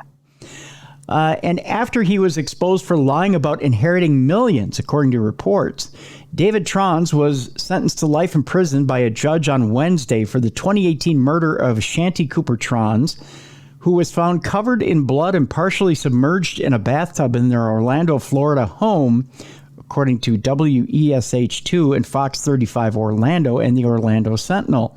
Trones, who initially claimed his wife slipped and fell in the bathtub, previously pleaded not guilty and was found mentally competent to stand trial earlier this year, despite a diagnosis of schizophrenia. When Cooper Trones married Trones, she believed that she had inherited between $4 and $6 million from his father. But after the wedding, she kept getting struck with all the bills. People close to her recalled after she was brutally beaten and strangled in the Florida home that Trones had spent money renovating for the reality TV show Zombie House Flipping. So essentially, she's getting bills thinking, well, these should easily be getting paid. We're worth between $4 and $6 million, right? Yeah. Why are these not getting taken care of? A news release from the state attorney's office obtained by the Orlando Sentinel states Cooper Trones' refusal to appear on the show upset Trones to the point that it led to her murder. Trones had told police that on the day of the murder, he had pulled her from the tub and carried her to the living room, although they were both dry when emergency responders arrived minutes later. A medical examiner later found that Cooper Trones died from blunt force trauma to the head and strangulation. 4 months after her death, her fake millionaire husband was arrested and charged with her murder. Authorities have alleged that Trones killed his wife of about a year in their Orlando neighborhood after she learned he not only did not have the millions she thought he did, but he also allegedly had a penchant for going to bathhouses for anonymous sex with men. Oh, wow. There's more than one secret here. He sounds like a gem. He sounds like a gem. He sounds like a lottery prize. We all thought we knew David Trones, a friend of Trones, previously told People. Come to find out, what we knew was a facade. He was living a total lie. When the trial began last week, News 6 reporter Emily McLeod wrote on X, formerly Twitter, from inside the courtroom and reported that in opening statements, prosecutors said that the couple began fighting in 2017 over their home renovation project, which prosecutors coined a money pit. In interviews with police, friends and relatives have called Trones a miser and claimed that the wife, who was 11 years younger than him, married him for his money, but ultimately bought everything. Trones even refused to pay for more than 1/3 of the rent on a house that they had previously shared because her young son also lived there. Her friend Melissa Berzinski later alleged that to police. Interesting. Well, I suppose now they could be on that other show, Murder House Flip. Have you seen that one? I haven't seen it, but I know of a house that was on that show because It is just 2 houses down from where a cousin used to live in Florida. Yeah. Okay, I've seen all of them because I love it, and I wish they would have done more than 2 seasons. But it's a house. It's a house that's in Pasco County, Florida. Oh, I'm going to have to watch them again. I think they're only on Roku TV. Mm-hmm. So it's kind of hard to get it if you don't have the Roku TV. But they're worth watching. If you like, home improvement and murder shows, it's like the perfect combo. Yeah, it was a pretty grisly murder, and it got flipped pretty quick. We'll put it that way. And there was blood everywhere in that house. I don't know. Yeah. It's wild. When I watched them, it's like there was one where the guy had he had basically, cut his wife into pieces and then cooked her body in the kitchen. And when they took apart the bathroom, when they came in, they're like, "You're taking a bath in the same bathtub where he dismembered her body." And they were like, "Oh yeah." And they pulled up the floor to remodel it. And there was just all this human blood and tissue still that had gotten underneath of the floor. I'm like, oh my gosh, how you been living there for 2 years, getting out of your shower clean and stepping on this nastiness. You couldn't see it with your visual eyes, but when they pulled it up, you were like, oh, so sick. Oh. Now, okay, so from a paranormal standpoint too, you also have to think, well, is the spirit of that person still hanging around? Is there hauntings going on? It'd have to be. I don't know if everyone would notice it, but I feel like the sensitive person would definitely have an awareness of just the energy of that type of thing that happens there. But yeah, there's no way I'm making pasta on the same stovetop that some guy boiled his wife's head. No. Hard pass. No. Yeah. That's why I think it's probably healthy to be in a state where they have to disclose if a murder's happened in that house. Yeah. And not such a great thing if you're in a state where they don't have to. Yeah. A lot of them don't unless you ask. We bought a house. Did I ever tell you this story? No. We bought a house in Nebraska. It was our first house. And I went in and I just had this not great feeling about it, but it was a really cute house and it was in our price range. And I asked the realtor if the person that had lived there before us had died in the house. And they said no. And so then we went to the closing of the house and I asked again, everyone in the room, including the selling agent. I was like, you just really need to know if someone died in this house. And they're like, oh, no. And I find out 3 months after we move in that the woman who lived there before us committed suicide in the house. Oh. And I was seeing things. I mean, I knew immediately, as soon as we moved in, I was like, there's something not right in this house. And sometimes she would be in the doorway of our bedroom and just standing there looking at us. I would see her. And sometimes I would see her laying on the floor of our bathroom crying. And I was telling my husband, I'm like, this house is haunted. Wow. So the owner of the real estate company that sold it to us, so we found out then the selling agent was actually the woman's cousin. So she totally knew that she had died in the house and she knew the circumstances of her death. So she lied to us. And we had the president of this real estate company come to our house for coffee one morning so I could explain to him, I can't live here because I'm seeing this dead woman in my house all the time. He's just sitting there looking at me are you serious? And I'm like, I'm so serious. Wow. You have to get me out of this house. So they ended up buying it back, but it was terrible. But they don't have to disclose to you unless you ask. And because I asked and they lied, they had to buy it back. That is amazing. I don't know how to respond to that. I just don't know how to respond to that. I mean, that's wonderful that they bought it back, but I wonder if you actually had to take that to court, how a judge would respond to that or a jury would respond to that. I don't know. And maybe they didn't legally have to buy it back, but I did tell him I would be on every news station to tell everyone that you guys sold me this house and lied about it. And I don't mind telling people I see dead people. So yeah. Yeah. It would be an interesting news story. I know that. And I know it would be featured on every newscast because it's a different news story.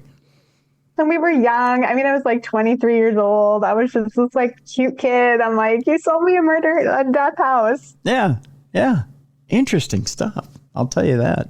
Things are not never quiet in your world, are they, Jess? I'll tell you that. Not usually. No, that's for sure. Well, if you want to talk interesting stories here, Jess, boy, do I have one here for you. I'm about to make it even more interesting here on this show. We go to South Carolina, where a truck driver is accused of stealing $80,000 worth of poultry from an employer. I don't know if you've ever needed chicken nuggets that bad before in your life, Jess, but this guy did. He then sold them to an interested buyer or buyers before getting caught during a random traffic stop. Busted with a bunch of poultry. That's right. And hot poultry at that. A South Carolina truck driver was charged after being accused of stealing and selling his shipment instead of dropping it off at the designated locations. 55-year-old Christopher Thomas was arrested on Saturday, November 25th, and charged with breach of trust with fraudulent intent, according to the Sumter County Sheriff's Office. He was transported to a local jail with a $50,000 surety bond. Officials say Thomas was working for Pilgrim's Pride and instructed to deliver an estimated 41,000 pounds of chicken at 2 sites in Milton, Georgia. The shipment was worth approximately $80,000. Thomas of Florence, South Carolina, sold the majority of the chicken after making drop-offs to several buyers before he was stopped by authorities who had received a tip about his alleged activity. Deputies went to a location where Thomas planned to make an exchange. When they arrived at the scene, they conducted a traffic stop and executed a search. According to authorities, when deputies looked through the truck, they discovered cases of stolen frozen chicken from his employer. He was then taken into custody and could face up to 10 years behind bars. He was arrested with approximately 7 pallets loaded with 215 cases of chicken weighing 8,000 pounds remaining. The sheriff's office said it is believed that Thomas sold about 33,000 pounds of chicken. Oh my gosh. My brain is like, what happens to this guy when he goes to jail and he's like sentenced for 10 years and then you're in there with all the like actual criminals and they're like, what are you in for? And you're like, I stole a bunch of chicken wings. I stole the chicken and I sold it. He probably gets mad respect on the inside. You think? I feel like he probably gets picked on. You think? I don't know. Moving that kind of weight in chicken. I don't know. Maybe there's a lot of respect for a guy who can handle his chicken like that. I think so. Pardon me in the chest. Holy cow, I'll give you one of these. There you go. For handling his chicken like that. Yeah. A worker at Pilgrim's Pride spoke to WIS-TV under anonymity, saying that something similar has happened before, seemingly referring to a case in May where 2 men were accused of stealing $40,000 worth of chicken breast from Pilgrim's Pride. Good Lord. I don't know how you get $80,000 worth of chicken out of the plant in the first place, the worker told the outlet, adding, I'm not entirely sure, he went on to say, how this is happening, to be honest. That's a lot of chicken to be stolen out of there twice, so I really have no idea how they're even doing it and what they're doing to stop it. Earlier this year, an Illinois school employee was charged after officials said she stole $1.5 million worth of food, mainly chicken wings from the district. I remember that story. Wow. What is it with chicken wings? Like people are really, I don't know, willing to put their lives on the line. People love some chicken. I'm just saying. I do. Yeah. I could grub on some chicken right now. I just had it for dinner. Now I'm hungry. Yeah, I had me some succulent chicken breasts. That's that's the only way I can describe it. But yeah, that and some wild rice. I had that. Ooh. Yeah, it was a good dinner. Just saying. Sounds yummy. I just have to brag. You hear my stomach growling over here? I'm sorry. That's just it's my dinner brag. It's my that's all I got for that. Speaking of stolen stuff here, Jess, I got to ask you, okay, so if you had a wish list of things you would heist, anything you could heist, and let's just say, I'm going to take a few things out of the prospective heist list for you. Okay.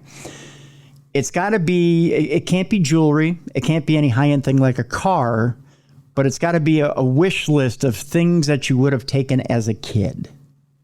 Things I would have taken as a kid. Yeah, but you got to do it as an adult now.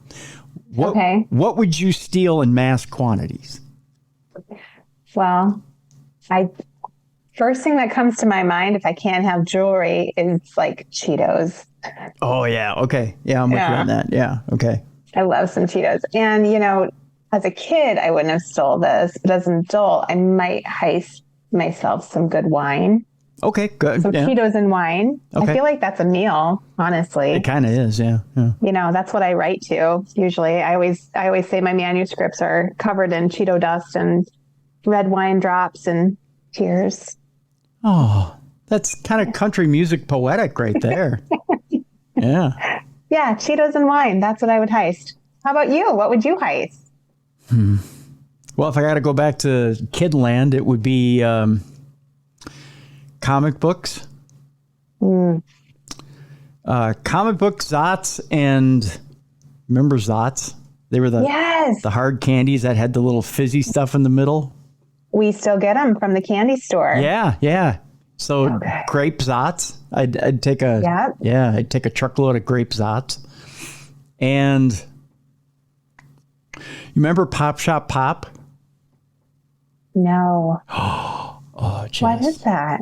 The Pop Shop was like the IPA of soda pop. Okay. Oh, okay. Keeps telling me a shipment has arrived. Evidently, it might be Pop Shop Pop. But okay, so they had like all these. It wasn't really gourmet flavors, but they were gourmet flavors. So you could get like key lime pie soda pop, and like the grapiest grape of the grape. That sounds so good. So we didn't have fancy pop like that. I grew up on a farm in like really small town Iowa, and we had it was called Fasco Pop. It was like the off-brand from Fairway. Oh, okay, yeah, good stuff. Yeah. Let me see if I can get it in the big liters. I just Googled it though. I'm looking at the Pop Shop. Okay, yeah, the Pop Shop Pop. Yeah, and you can get it here. You can still get some. You can in the Twin Cities. You can get it here. It says here Soda Emporium has it. But there's also, I think there's Blue Sun Soda Shop. It's hard to say. They aren't paying us for an ad, but in Spring Lake Park, you can get it still at Blue Sun. Say that 3 times really fast. Blue Sun Soda Shop, Blue Sun Soda Shop, Blue Sun Soda Shop. See, when you dare me to do it, the broadcaster in me comes out. I remember all the torture that Roy Findon did with us over at Brown Institute. Just needed to challenge you. That's right. That's all you need to do. But the Pop Shop bottles used to come in 12-ounce bottles, the old-fashioned ones.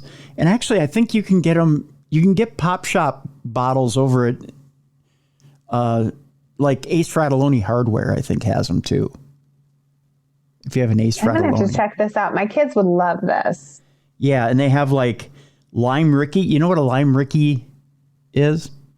No, I feel like I'm not living real life. You're telling me all these cool things I've never even heard of. Oh, Jess, you got to get the kids this. They have a brand called Rocket Blast. It's so good. It's made with cane sugar. Now they make it with cane sugar now. They've got cotton. They've got cotton candy. Ooh! Oh, I'm telling you, it's just the best.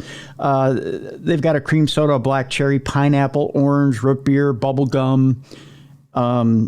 They claim it's made in Canada. Is it really made in Canada? That's the first thing that popped up when I Googled it, was that I could get it in Canada, but I don't have a passport. So I'm glad you said we could get it around here. Oh, yeah. I'm going to totally get this. It's going under the tree this year. They used to have commercials for it all the time when we were kids here in the Twin Cities. Well, they're saying here that it's available at Walmart, or you can order it through Walmart. I don't know. Anyways, we're spending way too much time on Pop Shop. But so comic books, if I had to choose 3, comic books, Zots, grape Zots, and Pop Shop. Pop Shop Pop. Those would be the 3 things. Now, I did this lengthy setup for one story. That this woman stole $800 worth of Barbie toys and led cops on a high-speed chase. Whoa. Now, Barbie's hot right now. She is hot right now. And I'm thinking that $800 worth of Barbie toys is probably what, $10? I mean, they are pretty expensive, but I don't know if they're that expensive. Maybe $800. Depends on what you get. Like if you're getting the Barbie car, Barbie dream house. I mean, you're getting like one Barbie dream house, one Barbie car. Yeah. Maybe a Barbie family. Right. So, right. I mean, it's not that much stuff. It really not that isn't. much. After stealing $800 worth of Barbie toys from a Buffalo area Walmart, a New York woman led police on a 100+ mile an hour chase. Oh, gosh. That's a little bit faster than the mobile home chase. Just saying. Cops say that 20-year-old, I believe it's Emoni Thompson. It might be Emoni, but I don't know. Emoni? Emoni or Emoni? I like Emoni. Let's go with that. Let's go with Emoni. Swiped the Barbie haul Monday afternoon from a Walmart supercenter in Lockport. After walking out of the retailer, Thompson departed in a 2016 Ford Escape.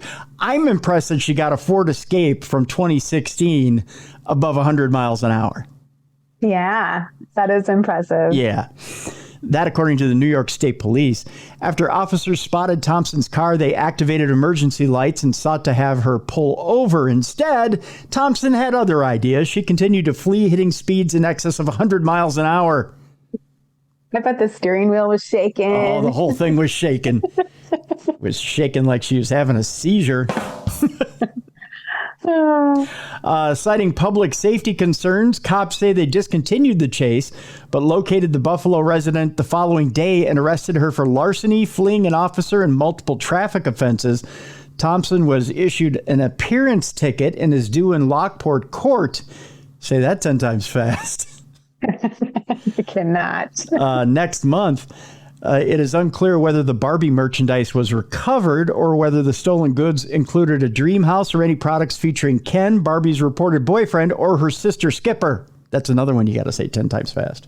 Sister Skipper, sister Skipper, sister Skipper, sister Skipper. You're so good at this. Well, it's the Roy Findon. You know, if you would have, you don't remember Roy Findon, do you? Nope. Roy Findon was on Channel 5 on KSTP. And Roy had up here in the cities. Yeah, he wasn't a meteorologist. He was a weatherman. There was a difference. Ooh. A meteorologist is certified. A weatherman is just a regular broadcaster who pointed at a weather map and told you what the weather was going to be. So you're saying I could be a weatherman? You could. You could be a weatherman. So all you have to do is just point and smile and look at the weather map and tell people what the weather is going to be. Well, Roy was a weatherman. But he had great enunciation. And he would have us sit in class at Brown Institute and say, furniture barn, furniture barn, furniture barn. We had to say it over and over and over again. Furniture barn, furniture barn, furniture barn. And it was all about enunciation. Yeah. Yeah. Temperature, temperature, temperature. It's not temperature. It's temperature. Well, it's serving you well because you're really knocking it out of the park with these alliterations and difficult combinations of words that you're saying tonight. Why, thank you, Jessica. The temperature currently in Minneapolis, St. Paul is 33 degrees. Quite impressive. He would be proud. I don't know. He always gave me a weird look. I think it was my hairstyle back when I was in his class, when I had hair. I'm going to give myself one of those. A stuttering rim shot. You know, rim shot, I've learned through this show, rim shot means something completely different in England. Does it mean something bad? Yes.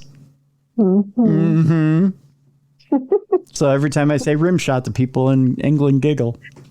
Yeah. Yeah. Speaking of rim shot, let's go to a detention center in Florida, shall we? Let's go. Where rim shots are probably quite enjoyable. A Florida man is arrested for kidnapping after not stopping at a Hickory detention center. Oh, my. Yeah. Let me explain. By the way, I got to thank Tony for a couple of these stories. I've got a list of people that I thank for some of these stories, Jessica, because this segment practically puts itself together these days. I kid you not. I love that. The listeners send in the good stuff. They do. They do. I've got to thank Tom. I've got to thank Tony. Also this week, let's see. Who else are we thanking this week? This week, we are thanking Tom, Tony. I think we're also thanking Well, we'll get to it at the end of the program. I don't want to. Right. I don't want to. Tom and Tony so far. Thank you. Tom and Tony so far. Thank you very much. A Florida man was arrested in. Is it Iredell or Iredell County in Florida? No, this is Iredell. Iredell. Iredell? I don't know. Iredell? I think this is in Statesville, North Carolina. That's where it's coming out of. But a Florida man was arrested in that county Thursday for quitting in the middle of his job transporting prisoners to detention centers. According to that county's sheriff's office, the owner of the inmate transport company called deputies to tell them about the van driven by 21-year-old Joshua Pinkay? Really? The Orlando, Florida resident reportedly had 4 inmates in the locked cargo area of the van, and one other employee was traveling in the van. Through text messages, Pinkay reportedly told the owner that he was quitting his job in the middle of the trip and refusing to stop at the intended destination with the prisoners. Oh, that's a no-no. Yeah, you don't want to... No notice. Just quitting. Taking these guys with me. Yeah, you don't want to take the prisoners with you. You want to drop them off at their designated destination. Drop them off and then quit. Yeah, you want to finish your job. Deputies say they stopped the van on Interstate 40 near mile marker 154 east of I-77. They detained both employees and ensured all inmates were secured in the rear of the van. The transport company had reportedly been hired by various law enforcement agencies outside North Carolina. Deputies say Pinkay was supposed to stop at a location in Hickory with the inmates, but had refused to stop and continued traveling into Iredell County. I'm just going to call it right here, Iredell. Pinkay was charged with 5 counts of felony second-degree kidnapping and felony larceny by employee. He's being held in the county jail without bond. I wonder what the plan was. Like, when he got to wherever he was going, what was he going to do with all the dudes in the back? Start his own boy band? I don't know. I mean, what else do you do with convicted felons? The Backseat Boys. There you go. The Backseat Boys. Brilliant, Jess. All right. I got to show you a picture here, Jess. Here you go. Take a look at this guy. You tell me, do you think he went on the straight and narrow after being released from jail? I feel like no. The answer is definitely no. Definitely no. All right. Based on what do they call it? Profiling? I think Jess just profiled this guy. I think I did. I feel bad. No, don't, because I'm about to read a story that I made a judgment on him based on his appearance. You're 100% dead on, dear. Here we go. A convicted felon is arrested weeks after being released. So you just basically, we'll say you made a psychic call and like Miss Cleo, He just looked a little mischievous. It was the eyes. Look mischievous. This kid looks like he was hit between the eyes with a baseball bat. I mean, yeah, he kind of looks like he's on something. I think that's why I thought. Yeah. I wasn't going to do so well. No, you hit it right on the head there. A man who was paroled from prison on a grand theft auto charge just weeks ago has been arrested again. Surprise, surprise. We got to thank Tony for the story, too. This time for riding a stolen electric bike and possessing a stolen vehicle in Riverside. 26-year-old Justin Evans was paroled on October 31st. That's right, he got out on Halloween. But on Tuesday, he found himself in police custody again, according to the Riverside Police Department. According to police, officers near the Lowe's Home Improvement Store on Magnolia Avenue found a Jeep that had been reported stolen from UC Irvine. That's right, we're in California. A couple days prior, no one in the vehicle, but it did contain a black and white Trek e-bike. Which means what? Not only did he steal a vehicle, he stole an electric bike as well. All right. Yeah. Guy's busy. It's what we call a twofer in the business, Jess. After staking out the Jeep for about an hour, they spotted Evans on that e-bike, police said, and when they made contact, they found the stolen Jeep's keys in his possession. Not right. He was arrested and booked into jail and to hopefully go back to prison where he can finish learning his lesson, police said. Because evidently they thought they did such a great job the first time he was in jail. Yeah. Gonna get a little learning in there. That's right. Evans faces charges of receiving stolen property and possessing a stolen vehicle. He is being held at the Southwest Detention Center without bail. He was due to appear in the Riverside Hall of Justice without the Super Friends on Thursday. You remember the Hall of Justice? Yeah. Yeah. Just whenever some law enforcement people call themselves the Hall of Justice, I expect to hear, "Meanwhile, at the Hall of Justice." And then see some superheroes sitting around a table having coffee. That's how I see it too. Yep. Yeah. Do you ever think that maybe that superheroes are somewhere having coffee at a Hall of Justice? They must be. They're real, right? Everything you read in your comic books is real. Yeah. Yeah. Okay. And then people are getting away with stuff because they're having coffee around a table?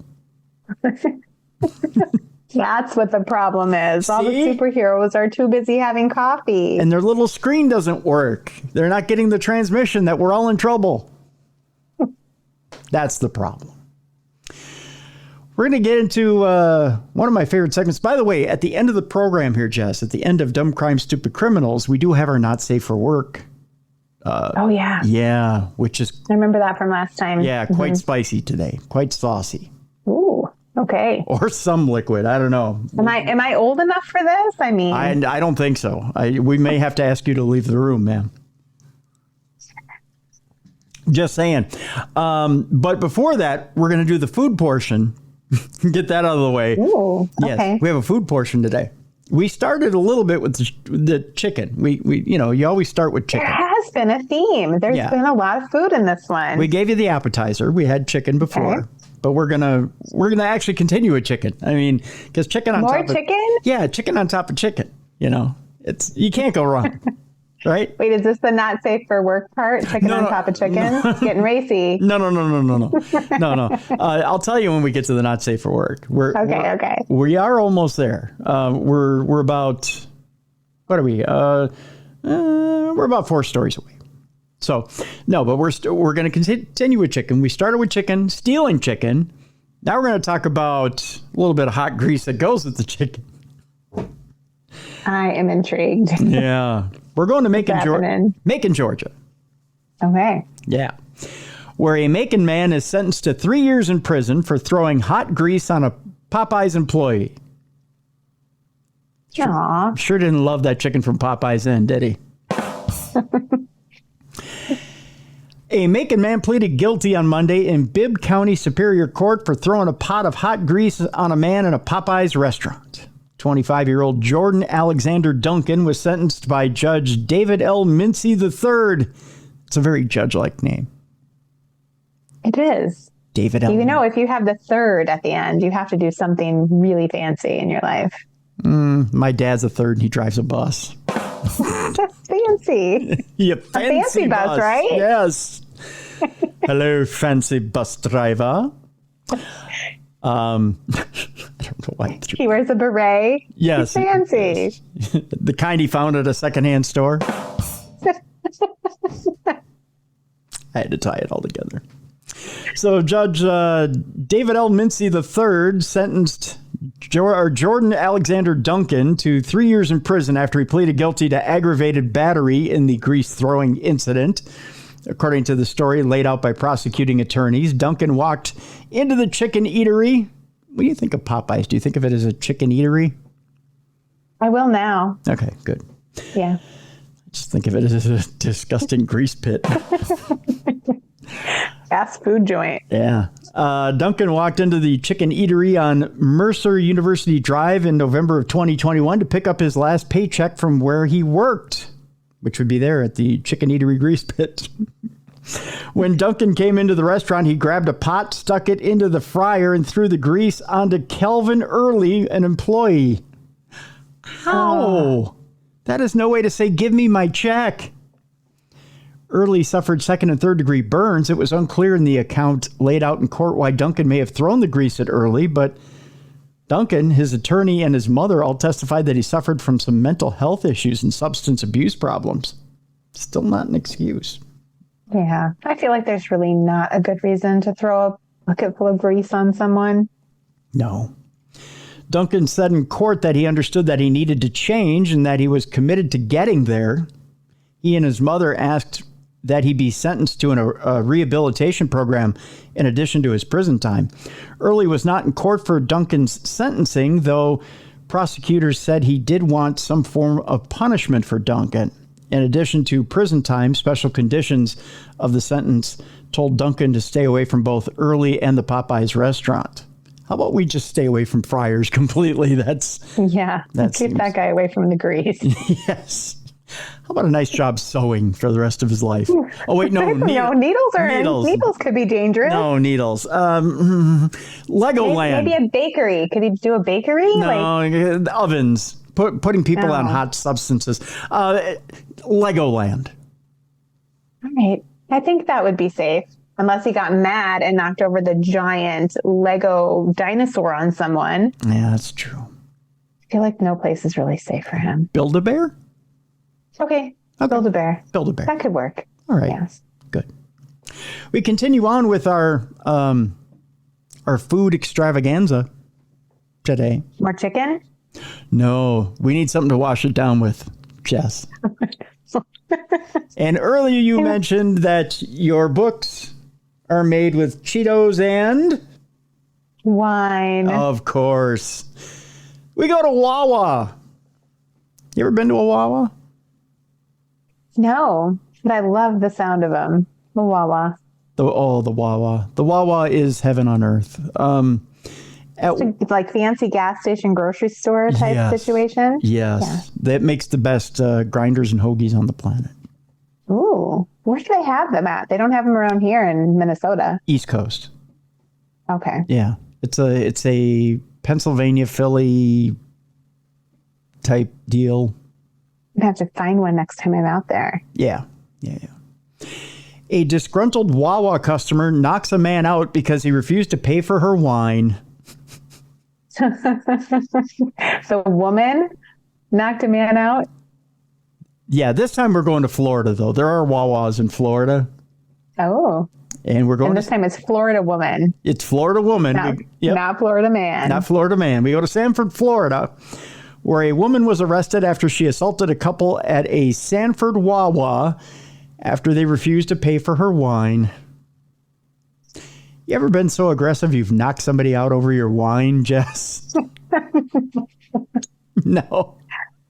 I'm pretty chill, so I kind of can't fathom that. But she must have been having a bad day. She really needed that wine. You ever looked at the hubby and just been like, you better pick this up or I'm knocking you the F out? It's going to cold cock you and watch you fall down. That's not where the kid gets the running back skills from? It's not from your side of the family? No. Okay. Not me. Okay. 31-year-old Angelique Dion Glenn. I'll show you her picture. You can see she's got that knockout look to her.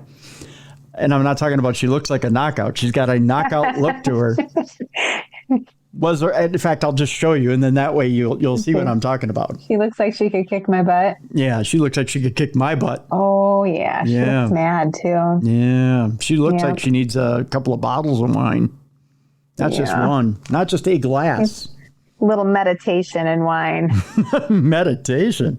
She needs a tranquilizer darts is what she needs.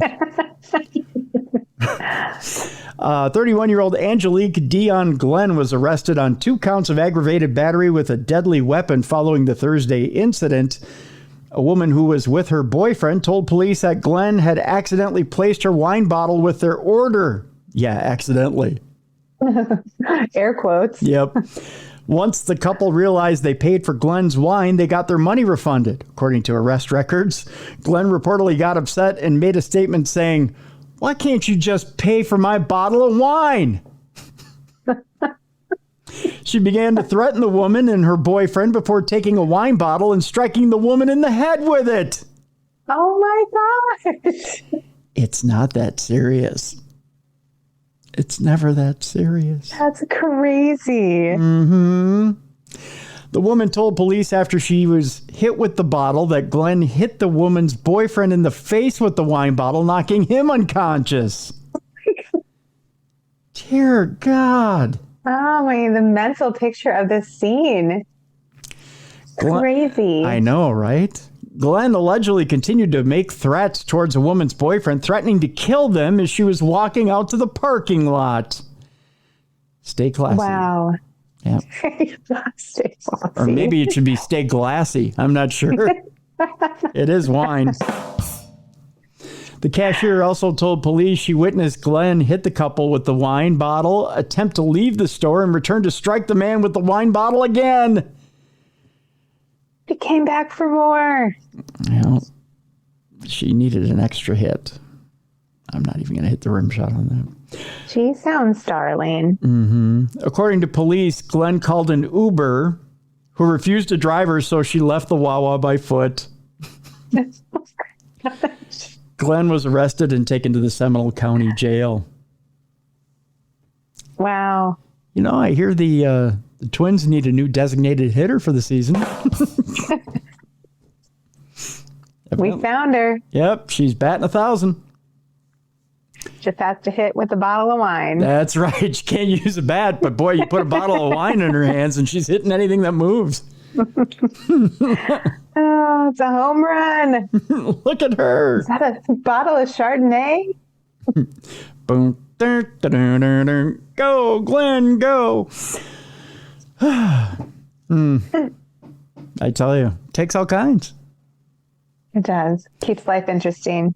No, I think the moral of that story is, though, if anybody sticks their wine in my order, I'm just going to let them have it. I was just going to ask you if someone looking like she was looking in that mugshot were to look at you and say, "Why can't you pay for my wine?" Would you go, "I don't see why I can't." Yeah, I can.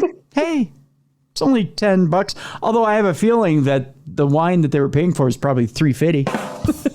I was going to say, it probably was it, not the most expensive wine. I mean, honestly, even if she didn't look like she was going to murder me, I probably would have just been like, Merry Christmas. I think it was probably like a $5 chuck. Yeah. It's one of those deals. Too bad it wasn't a box of wine. That'd be less painful. Right? I can't knock someone out with a box of wine. She probably took the bag out of the Franzi and swiped him with it.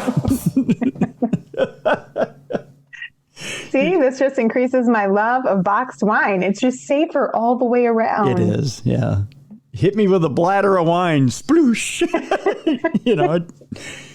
It's like getting hit with a wine balloon. No, that sounds kind of fun. Getting hit with a wine balloon? Everybody wins. I mean, you just open your mouth, except for a choking hazard. I mean, other than that. Asphyxiate on the balloon. Yeah. That sounds like an adult birthday party hazard. We're gonna have a wine balloon fight later. It's like a birthday party in Napa. Anywho, we continue with the food theme, Jess. Yes. What's next? Well, dessert. No, we're going to continue with how you write your books. If it's not wine, it's Cheetos or potato chips. That works. I like those too. Right. Except for when someone's mad over not sharing their potato chips, in which they get shot in the face. What? That's right, Jess. A 31-year-old gets shot in the face for not sharing potato chips, according to police. Holy cow. I don't even know. I don't even have words for what you just said. I know. It's like word jumble, isn't it? It's like, I don't want to laugh because it's horrible, but also I don't have another reaction. Right. We go to Akron, Ohio, where police in Ohio are investigating after they said they spoke with a person who was shot in the face for not sharing his potato chips. Ruffles have ridges, and somebody's really ruffled right now. Officers with the Akron Police Department responded to, I believe it's Summa Health Akron City Hospital around 9 p.m. It could be Summa, too. There's two M's there. Around 9 p.m. on Tuesday night. WOIO, it's WOIO. Get it? I get it. Yep. Reported the 31-year-old victim had taken himself to the hospital after he was shot in the face. I mean, I'm glad that they could speak to him afterwards because you don't always survive getting shot in the face. Do you think as he's sitting there and he's a little hungry, they go, "Hey, do you want some chips?" And he goes, "No." No. Man, what did she shoot him with? That, I mean, carry on. It wasn't good processing. looks. It wasn't good looks. I know that. Officers reportedly found the man with a gunshot wound to the face that was deemed non-life threatening. Boy, that's an oxymoron right there, isn't it? Shot to the face, it's non-life threatening. Yeah, my brain is like, as a girl that grew up with guns, like, what gun could you use to shoot someone in the face that would just like, they could just walk away and like be like, "Hey, I got shot in the face." Had to be a 22. Police said, that would be my guess. Yeah, police said the victim told them he was confronted by an unknown man outside of Lusty's Adventure on Stanton Avenue. Wow. Mm-hmm. He said the other man shot him with a handgun after he refused to give him some potato chips. That does sound like word jumble, doesn't it? It's crazy. The reported suspect then left the scene in a vehicle. Officials are working to identify the man in question. I'll give the number out because I want to know if somebody can find this guy. Anyone with further information has been urged to contact the Akron Police Department Detective Bureau at 330-375-2490. The Potato Chip Bandit. That's a madman. Yeah. Evidently, the Joker wants potato chips. Well, if Batman would get done sitting around drinking coffee with his friends. Yeah, right. One more tasty food item, and then we'll get into not safe for work. This will be your transition into the naughty stories. Oh, no. What food product, Jess, could you say out loud that could either be a naughty story or a delicious food product? I mean, a wiener? Ah, you're very close. Gosh, this is why I love an Oscar Mayer. Yeah, this is why I love having you on the show. You're very close when you say wiener. What else? It's in that family. Okay. Kielbasa sausage. There you go, a sausage. Yes. Yes. Thank you for playing our game. Your year's supply of turtle wax is on its way. A husband linked to a domestic sausage battery. Yes, I said domestic sausage battery. Can't even breathe. I'm laughing so hard. Excuse me while I whip this out. I'm going to beat you with my sausage. A 64-year-old woman, Jess, was struck in the face by a thrown pork product. Oh, man. That's right. She got it in the face from a sausage. I mean, that could leave a mark. I'll just let that marinate for a bit. A judge has ordered a Florida man. Of course, we're going to Florida because where else do you want to get hit in the face with someone's sausage than in Florida? It's great weather. Judge has ordered a Florida man to have no contact with his wife following his arrest for allegedly striking her in the face with a thrown sausage. Notice they had to say thrown sausage in this story so as to not misconstrue anything. During a verbal altercation Saturday afternoon, 61-year-old Ray Allen allegedly threw the sausage, presumably pork sausage, at his spouse. Oh, the details. It is. The said sausage struck the 64-year-old victim on the right side of the face. So he's coming at her from the left. According to an arrest affidavit. EMS workers responded to the couple's home in St. Petersburg and washed the victim's eye out with a saline solution because the sausage was salty, Jess. Mm-hmm. I can't. I can't stop laughing. By the way, this is the face of a man who throws his sausage in your eye. Oh, He looks nice enough. I mean, I wouldn't have suspected him to do such a thing. Yeah, well, he loves whipping out his sausage and throwing it at you. He doesn't look as angry as the last lady you showed me. No. She was very angry. Allen was arrested for domestic battery and booked into the county jail. He was released yesterday from custody on his own recognizance. Allen has pleaded not guilty to the misdemeanor charge, while a circuit court judge issued an order barring him from contacting the victim. Cops indicated that alcohol may have been a factor in the 2:50 in the afternoon confrontation. So he started at noon, evidently. Yeah. It's 5 o'clock somewhere. That's right. By the way, the sausage in question in the battery was not seized. So the sausage. Well, I hope somebody put it in the fridge so they didn't waste it. Or in the freezer. I mean, either way. You're going to want to put that sausage on ice there, soldier.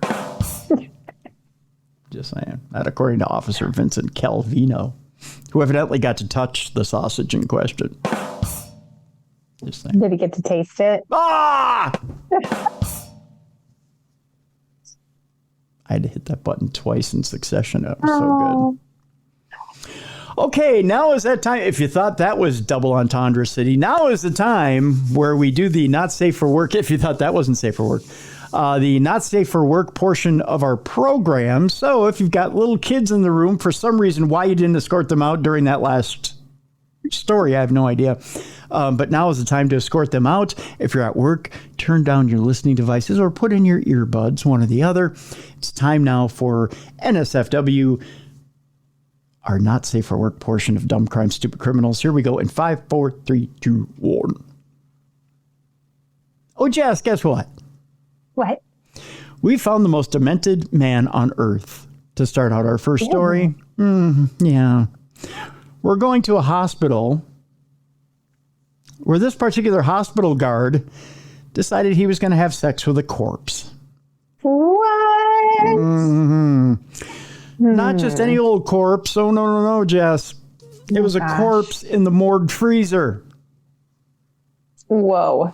And it wasn't a young corpse. Oh, no. It was a corpse of a 79-year-old woman. What? He likes them older. Layer after layer gets worse and worse. It does. It wasn't good. A hospital security guard had sex with a 79-year-old woman's corpse, according to Arizona police, who alleged the crime took place inside a morgue freezer last month. Investigators yesterday arrested 46-year-old Randall Bird. He was a Randy Bird, he was. He's a Randy Bird.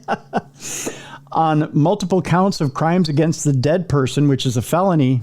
There's no misdemeanor there. You're not going back. No.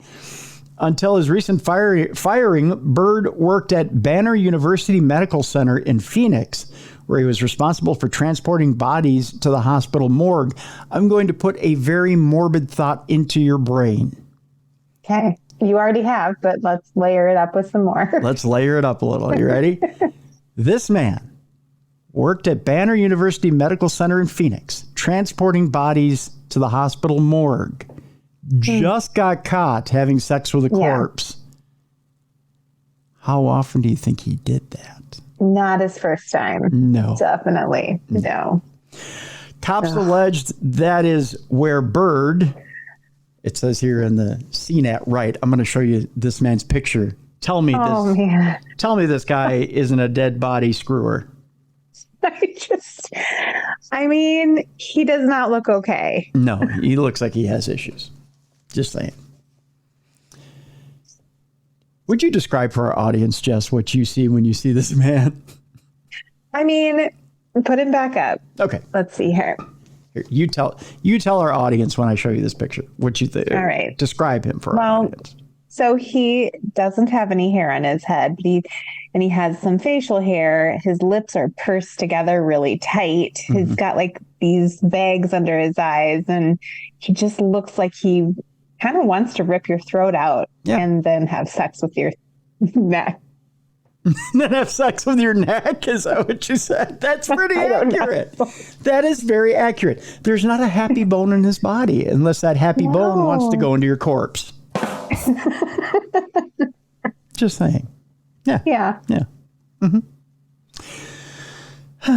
Okay, so Wow. cops allege that is where Bird abused the corpse at that medical center of an elderly woman which had been inside a body bag, according to a probable cause statement. Investigators say 2 witnesses reported spotting Bird inside the morgue freezer around 5:30 a.m., sweating profusely and acting very nervous. On October 24th, additionally, Bird's zipper was wide open. Oh my gosh. His uniform was disheveled and his belt was atop a gurney where a bagged deceased body was placed. Oh my gosh. Can you imagine being the person who came upon this scene? No. I'm traumatized just hearing you talk about it. I cannot even imagine. Yeah.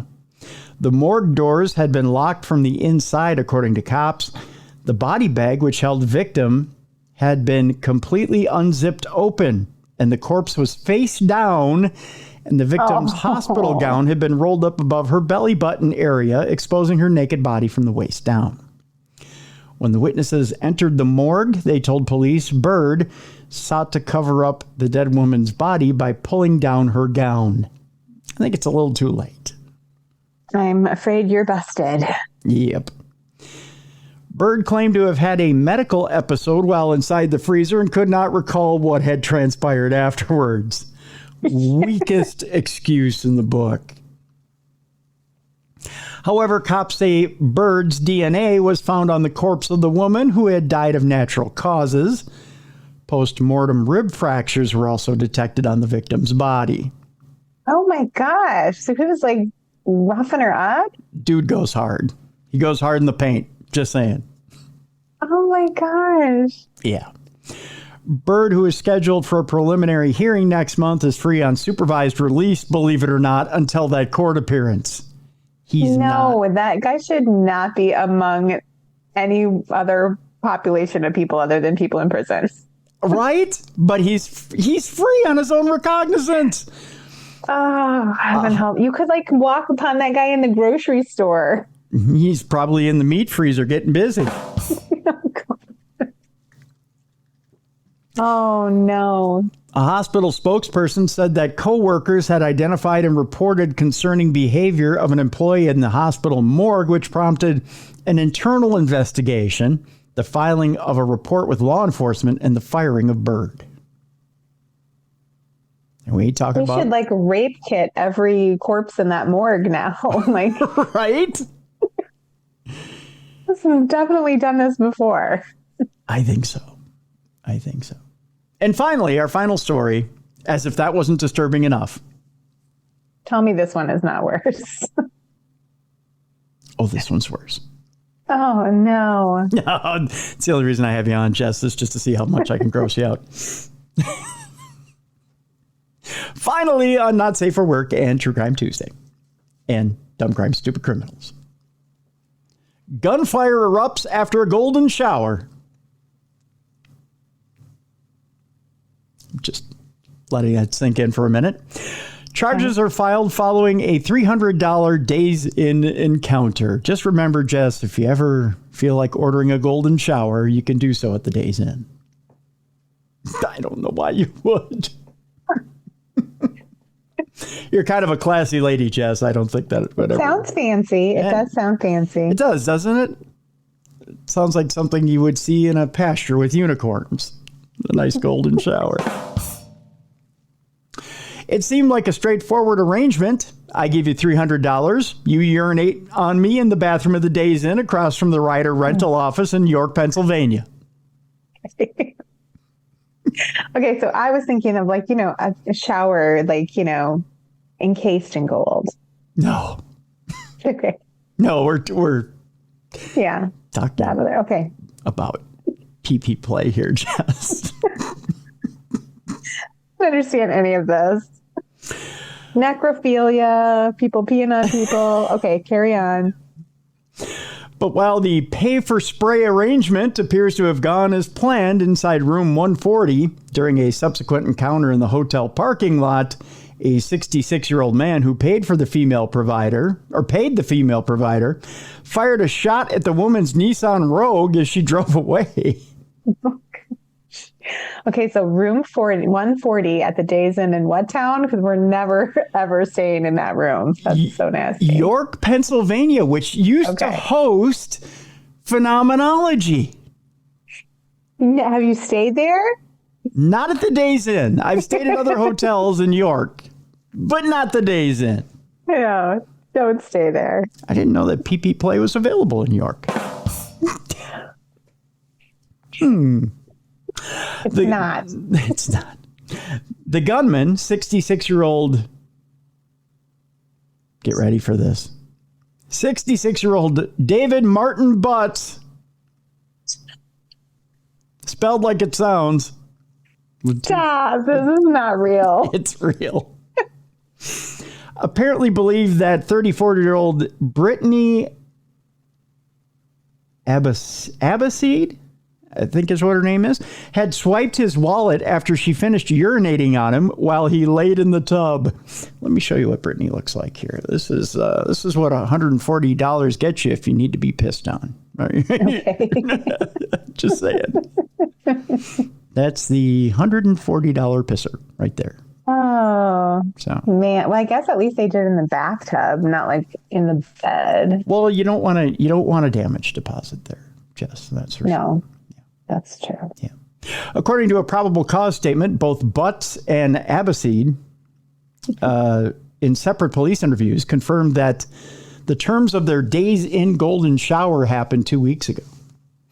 Abbasid said she was parked outside eating potato chips